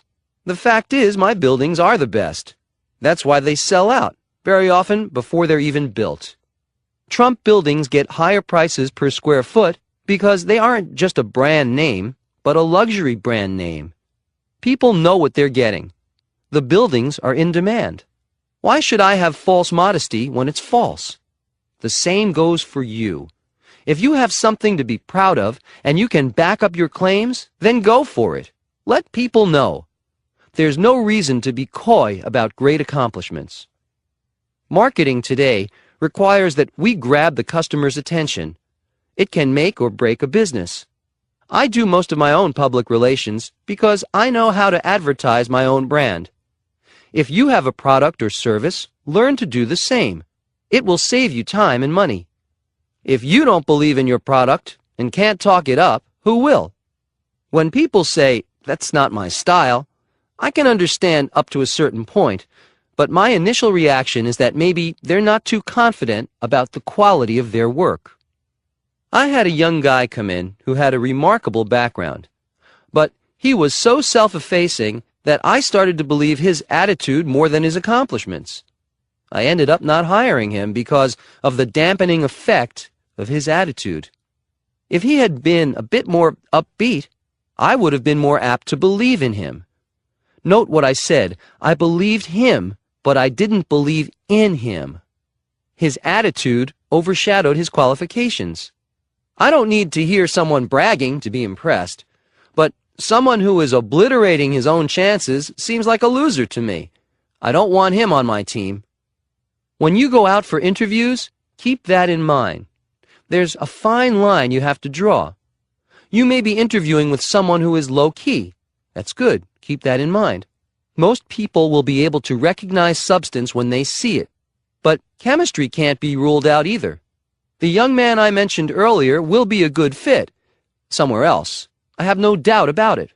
Remember that sometimes it's just a matter of being on the same wavelength, that old but true fact of personal chemistry. It's an unspoken dynamic that even noise or substance can't overrule. It's there or it's not. Chapter 37. How would I look with a shaved head? WrestleMania. It became clear to me that wrestling is a very big deal these days, but just as I never thought I'd host Saturday Night Live, I never thought I'd get into a ring and take a challenge from Vince McMahon of WrestleMania. But I did. I guess one thing to remember is never say never, and never think never. I also never thought I'd agree to have my head shaved if I lost a bet, but I did. Fortunately, I didn't lose, so my famous hair is still there, and it's still famous. Did I have any doubts about winning? I sure did. The challenge was to remain confident and believe I would win. More than 81,000 people turned out to see what would happen. This was a new arena for me to begin with. Wrestling? I was into baseball when I was in college, and I knew a lot about it. I was hardly an expert at wrestling, which translates to I had a lot to learn. I like to know what I'm doing, and Vince and I would be picking wrestlers to represent us in the ring. After much research and consideration, I chose Bobby Lashley, and Vince chose Umaga, both top wrestlers. We had a press conference in Trump Tower a few days before the match, And during the conference, things got a little rough. Vince was taunting me, so I belted him. And the next thing we knew, Vince was on the floor. My bodyguard jumped out, our wrestlers went on the alert, but we saved the real fighting for the ring. Vince and I had been friends before, but this friendly competition was becoming something else. The wrestling event set records and was featured in the New York Times in a major article. This was big time, and the buzz ran the gamut from die-hard fans who showed up in person to millions watching pay-per-view out of curiosity. What was Donald Trump doing now? Would he really risk getting his head shaved? I have to admit, there were a few moments when I asked myself the same questions. What was I doing? What was I doing it for? Would the risk be worth it? I stood a very good chance of having my head shaved in public with millions of people watching, some no doubt gleefully. Well, I realized I liked the challenge. I didn't have to get into the ring, but it was still a match. The Battle of the Billionaires is how it was billed, in fact. Vince McMahon is an amazing guy, and he has been a successful businessman. Because he's an expert in wrestling, I had a few doubts about my ability to choose the right wrestler who would help me see this through triumphantly. As the buzz increased, I knew there was no turning back. I'd either win or lose. It became that simple. I liked the adrenaline rush that this caused. It was exciting, and I realized I was having a great time. You've got to love what you're doing, as you've heard me say many times before. There was no doubt that I was loving it. Winning was the icing on top. Not having my head shaved was pretty nice too, which shows that it's worth it to take some risks sometimes. This is one of the biggest public chances and challenges I've ever taken. Was it worth it? Absolutely. I recommend you take a few yourself. Life's not for the timid. Life's about never giving up. So get into the ring. Chapter 38. When you're attacked, fight back. A book and a lawsuit. When you've spent 40 years building a brand that is known worldwide, and then someone publishes a book that denounces your worth and damages your image and reputation, and in a scathing way, it becomes a serious issue. There is a writer with the New York Times named Tim O'Brien who had written some very negative articles on me. I didn't like him, and I didn't respect him as a writer because his facts were so incorrect and his articles were so viciously negative. Then I heard he was doing a book about me, and I was told he would write it with or without my cooperation. So it seemed in my best interests to work with him so his facts would be correct. I already knew he was bad news, but I was very cordial and open with him, giving him interviews and having him travel with me on my jet so I could give him the time he needed. I extended every courtesy to him, especially that of time. Then his book, Trump Nation, came out, and I realized there's a difference between bad news and evil. This guy was despicable. His intent was defamation. I'm not sure what he was writing about because what he wrote is so far from the truth, but I do know what he was writing for: attention and money. This isn't the proper way to do that. He had outright lies in his book, and he intended to damage me personally and my businesses. His reporting was reprehensible, and as a writer, he is not very talented. I decided not to look the other way and toss it off as jealousy, malice, or greed. Instead, I sued him and the publisher for a lot of money. The writer got the attention he was obviously looking for, but his publisher got something they weren't looking for. They obviously didn't know they were dealing with a guy who would eventually write "Never Give Up" and actually mean it. The publisher's conduct was not much better than O'Brien's, and they will have to bear the consequences. There are all types in the world. I've known some terrific writers and journalists who are honest and dedicated to their profession. Even though this guy wrote badly about me in the past as a New York Times reporter, I like to give people the benefit of the doubt, or at least a chance. In this case, I was giving him a second chance. In fact, more than a second chance, considering the negative articles he'd already written about me. So take this as a warning. they are going to pay a big price. For example, this writer purposely and knowingly understated my net worth by billions of dollars. He insisted I was worth a couple $100 million at most. Even Forbes acknowledges I'm worth much more, $2.7 billion being their conservative valuation. This writer had access to all the facts, but chose to ignore them. Instead of relying on those facts, he claimed he was relying on anonymous sources to misrepresent my business. So what I did was to invite Forbes in to investigate, to go over everything, which they did meticulously, and they confirmed what they had originally found, that I was worth conservatively $2.7 billion. They published their findings. All this time and effort put out by the Forbes team and my team was a direct result of Trump Nation's deliberate reporting errors designed to damage my reputation and businesses. As of September 2007, Forbes confirmed my worth at $3 billion. That number is much less than my actual net worth, but they were being very conservative. By way of comparison, a very well-respected journalist and writer, Robert Slater, wrote a book about me, No Such Thing as Overexposure, that turned out wonderfully for everyone. I had extended to Bob actually less hospitality than I had to Tim O'Brien, but because Bob is a writer of integrity, the end result was terrific. Bob has great credentials, having reported for both Time and Newsweek for many years, and he is one of the world's leading business biographers. He also seems to understand that getting the facts right is part of a journalist's job. In any event, I told the publisher I had no interest in settling without a large payment and a full apology. I do not mind paying large legal fees as long as the end result will be the truth, which is something they are avoiding. Many people would say, why bother? I say, why give up? I do not back down. I don't need the money from winning the case. I need to set the record straight and maybe make it harder for other disreputable writers to knock people for the fun or profit of it. I told them it was a court case that I am truly looking forward to because that's the truth. Chapter 39. Prime real estate falls into the Pacific. Now what? Trump National Golf Course in Palos Verdes, California.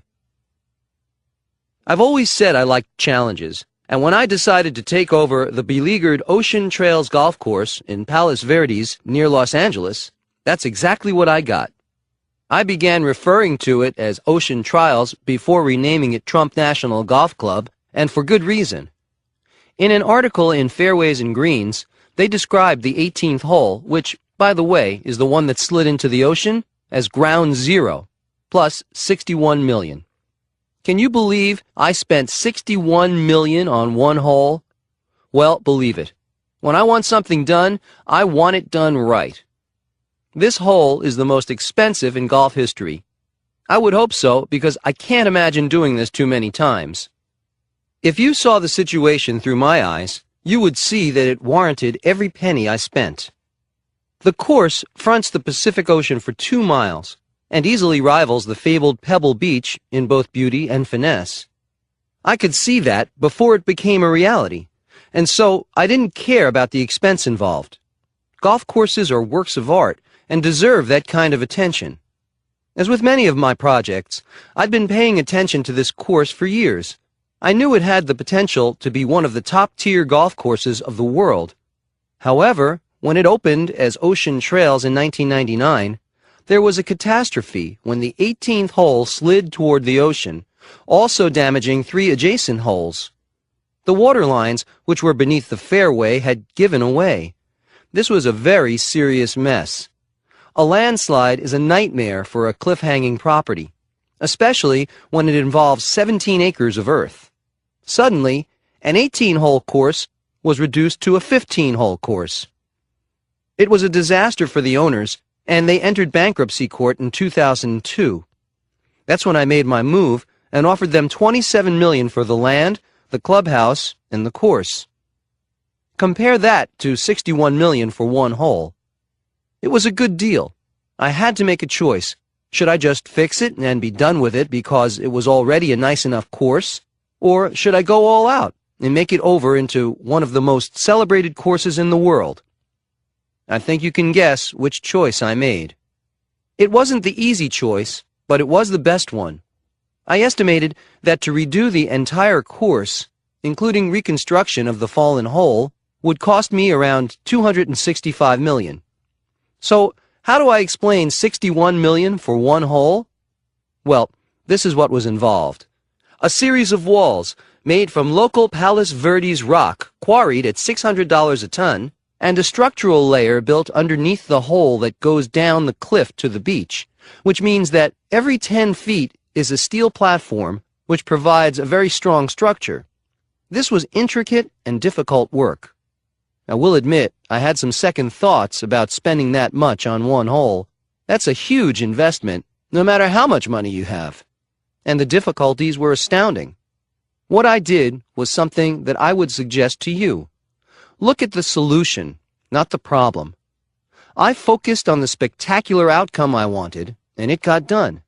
I had moments of doubt when I wondered how feasible my think big attitude was going to be in this situation and where it might lead me.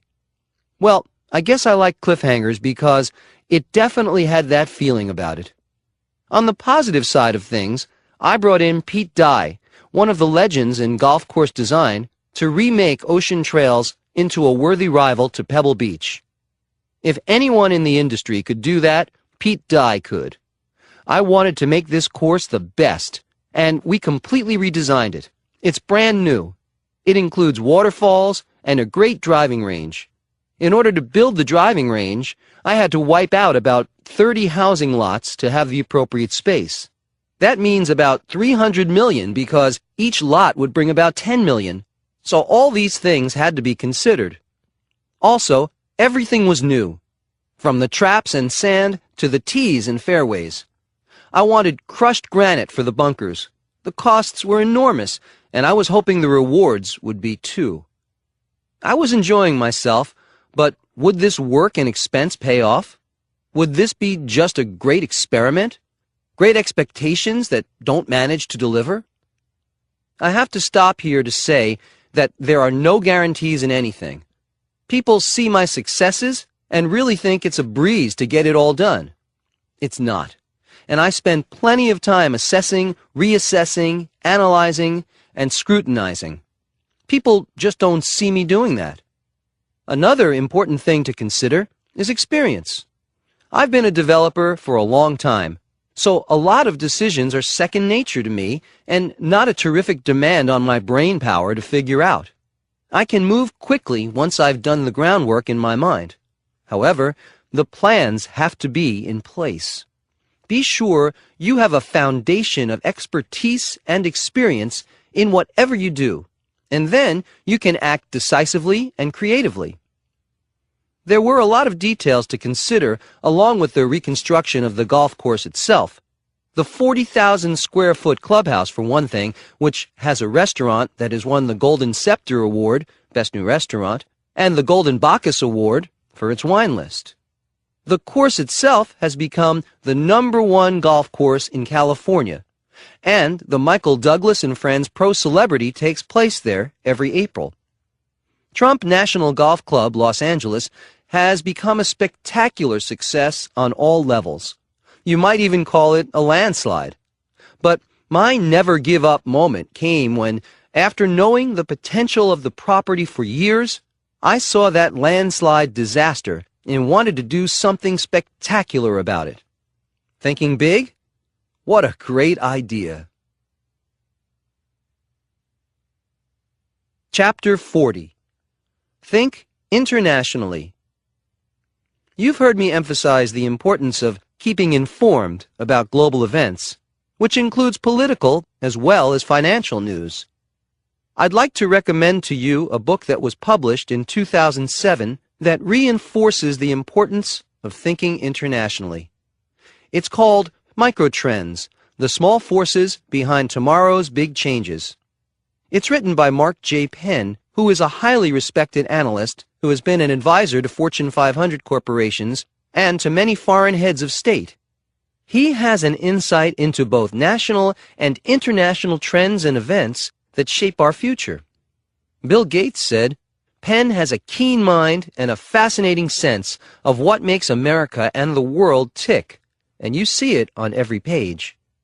Penn has a chapter on international home buyers. Being in real estate, I took a special interest in what he had to say. Penn astutely points out that foreign ownership of residential real estate in the United States is a hot trend. Globalization has torn down the barriers that have formerly separated the national from the international markets, and one result is that affluent foreigners have been drawn to real estate in the United States. I recognized this years ago, which he points out.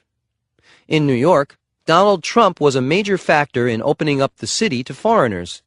Most buildings in New York City had been co-ops, and since co-ops can reject anyone for just about any reason, they looked very carefully at absentee foreign purchasers. But Trump opened condos, and sales of condos are largely unregulated because they offer single apartments, not shares in a corporation. Now that most new buildings are condos, foreign buyers are streaming in.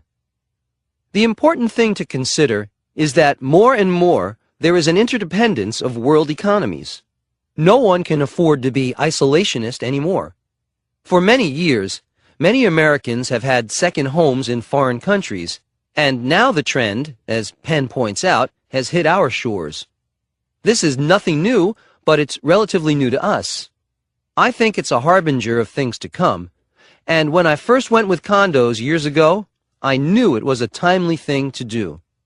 My point is, I had been keeping up with global events for years, and it wasn't that hard for me to see this trend coming. I'm not clairvoyant, but I take the time to be well informed. You can and should do the same thing. Spend some time on international events, read books, and keep ahead of what's happening. Catching up can waste a lot of time. Having some prescience can save you a lot of time. Keep your focus global, and you may very well find yourself ahead of the game. Chapter 41. Where others fail, there's your opportunity. A Wall Street Story. On occasion, I am asked what my favorite deals have been. I have a lot to choose from, but there is something about the acquisition of 40 Wall Street that will always stand apart. Not only because of the location, which is in the financial district of Manhattan, but because of an almost magical sense of timing, which made it seem like destiny. That does not mean it was an easy, simple feat to acquire it, because it wasn't. But I like to use this as an example to tell people about how difficulties and challenges can add another dimension to your life, and a positive dimension at that. In addition to being the tallest building in Lower Manhattan, 40 Wall Street is a 1.3 million square foot landmark. I got it for $1 million. Even people who know very little about real estate can be duly impressed with that price. I'll tell you some background about how it came about because it's a great story. It will also illustrate the myth of so-called overnight successes. I had been watching this building for decades, and I knew a lot about it before making my move.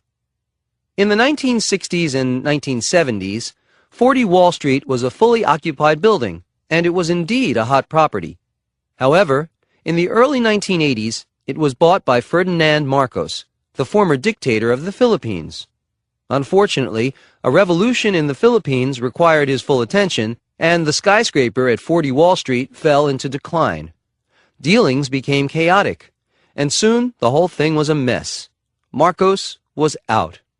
Then the Resnicks, a great real estate family, descended on 40 Wall Street. But after a long period of negotiation, it became clear that the Resnicks and their partner Citibank weren't going to make it, and 40 Wall Street would once again be back on the block. They were unfortunate to be dealing with one of the dumbest bankers I have ever known, Patricia Goldstein. But for me, this was good news. I wanted very much at this time to make my move, but this was the early 1990s, and I was in no position to do so. The market was terrible, and in addition, my own financial woes were exactly that, woeful. I remember thinking that I'd love to acquire this building, but I thought it was one of those dreams that would never come true. This is a good lesson for those of you who have thought that way too. Shortly after I had just about given up on my dream, something happened. It was announced that the Kinson Company, a group from Hong Kong, was buying 40 Wall Street. They made a great deal. After their purchase was complete, I called them and said I'd like to meet them about a possible partnership. As it turns out, they weren't interested in a partnership, but in making 40 Wall Street the downtown equivalent of Trump Tower, with an atrium. What they would do with the steel columns that held up the 72-story building never seemed to enter their minds. I was truly astounded. But it also gave me some hope. They obviously didn't know what they were doing. How long could they continue to hold on to a building that dwarfed them in every conceivable way? The Kinson Group did prove to be relatively clueless about renovating, running, and leasing out a New York City skyscraper. To begin with, they weren't in the real estate business, they were in the apparel business. Kinson began pouring tens of millions of dollars into the building and getting absolutely nowhere. They had problems with tenants, contractors, suppliers, architects, even the owners of the land under the building, the Heinberg family. Eventually, they wanted out, and they called me. I was thrilled. 3 years of dealing with a situation out of their depth had taken a toll on Kinson. It was now 1995, and the market still wasn't so good. Kinson had every reason to want to get out, and they wanted to do so quickly and quietly. I was in a great position due to their distress, and the negotiations began, with me offering them $1 million in addition to assuming and negotiating their liens. I also made the deal subject to a restructured ground lease with the Heinberg family. They accepted my terms without question. They obviously just wanted out and fast. Sad as their story is, it's true to New York real estate. If you don't know what you're doing, you simply won't make it. That's another good lesson to remember. Always know what you're getting into. You have to do your due diligence, especially if it's a field that's new to you. The next thing I did was to call Walter Heinberg himself in Germany. Then I flew over to meet him. I got along very well with the Heinbergs, and they realized that after a string of losers who had owned the building, I had the integrity of their spectacular property first and foremost in my mind. They are a truly great family, and they knew I loved the building, that I would be doing everything possible to restore it to its inherent grandeur.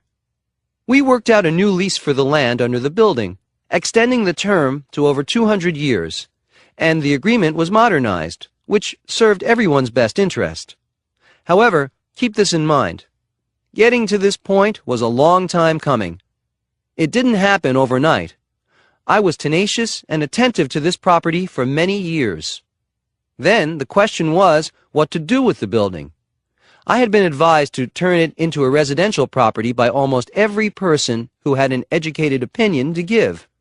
However, I felt in my gut that I wanted to keep it as a great business address because Wall Street is a great business address, so I refused to budge. Time has shown that I made the right decision. It is a thriving and sought-after building, with many of the top-notch businesses in the world operating within its walls.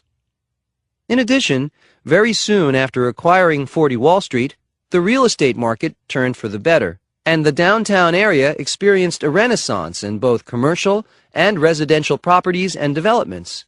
The timing could not possibly have been better. I'm not one for miracles, but this comes close.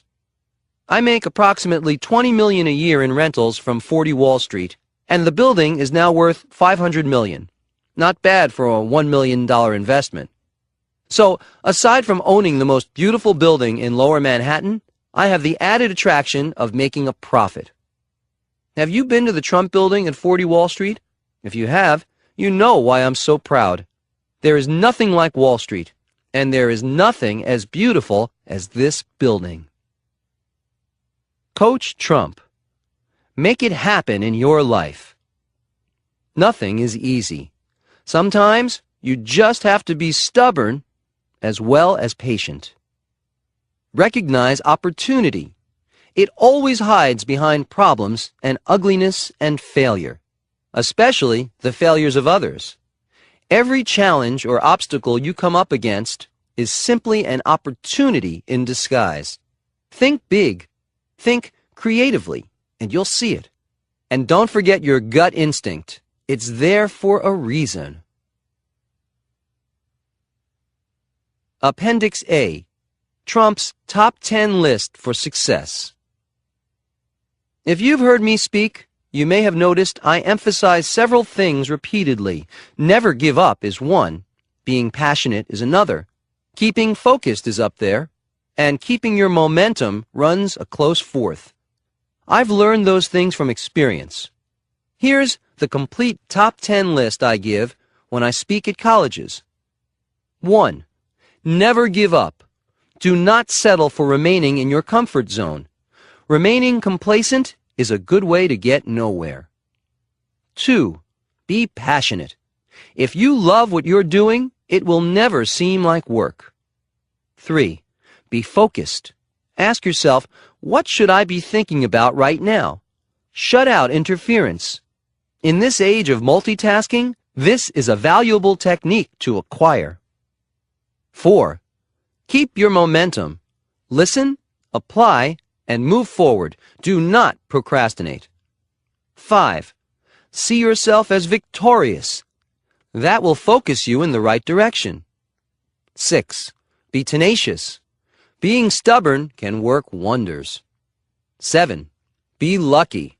The old saying, the harder I work, the luckier I get, is absolutely right on. 8. Believe in yourself. If you don't, no one else will either. Think of yourself as a one-man army. 9. Ask yourself, what am I pretending not to see? There may be some great opportunities right around you, even if things aren't looking so great. Great adversity can turn into great victory. 10. Look at the solution, not the problem. And never give up. Never, never, never give up. This thought deserves to be said and remembered and applied many times. It's that important. Good luck. Appendix B. Trump's Rules for Negotiating. Negotiating is an art. There are nuances and finely honed techniques and rules to be aware of. Here are a few of them. Know what you're doing. Sounds simple, but I've seen a lot of instances where I couldn't believe how much the other side didn't know. I immediately knew I could have a grand slam and fast just based on their apparent lack of preparation. My father used to tell me, know everything you can about what you're doing. He was absolutely right, and I'm giving you the same advice. Follow it. Remember, it takes a lot of smarts to play dumb. This is a good way to see how much your negotiating partners don't know. It's also a good way to see if they are bulldozing you. Keep them off balance. What they don't know won't hurt you, and that may help you down the line. Knowledge is power, so keep as much of it to yourself as possible. Trust your instincts. There are a lot of situations that will not be black and white in negotiating, so go with your gut. Combine this with your homework, and you'll be ahead of the game. Don't be confined by expectations. There are no exact rules, and sometimes I've changed course in the middle of negotiations when something new has occurred to me. Remain flexible and open to new ideas, even when you think you know exactly what you want. This attitude has provided me with opportunities that I would not have thought about before. Know when to say no. This has become instinct for me by now, but I think we all know when that buzzer goes off inside. Pay attention to that signal. Be patient. I've waited for some deals for decades, and it was worth the wait. But make sure what you're waiting for is worth it to begin with. To speed up negotiations, be indifferent. That way, you'll find out if the other side is eager to proceed. Remember that in the best negotiations, everyone wins. This is the ideal situation to strive for. You will also be laying the groundwork for future business deals with people who know what integrity is. In summing up, I can say that negotiation is an art. All the arts require discipline, technique, and a dose of imagination to take them beyond the realm of the ordinary. Don't be an ordinary negotiator when you can be an extraordinary one. Devote time to this art, and it can bring you enormous rewards.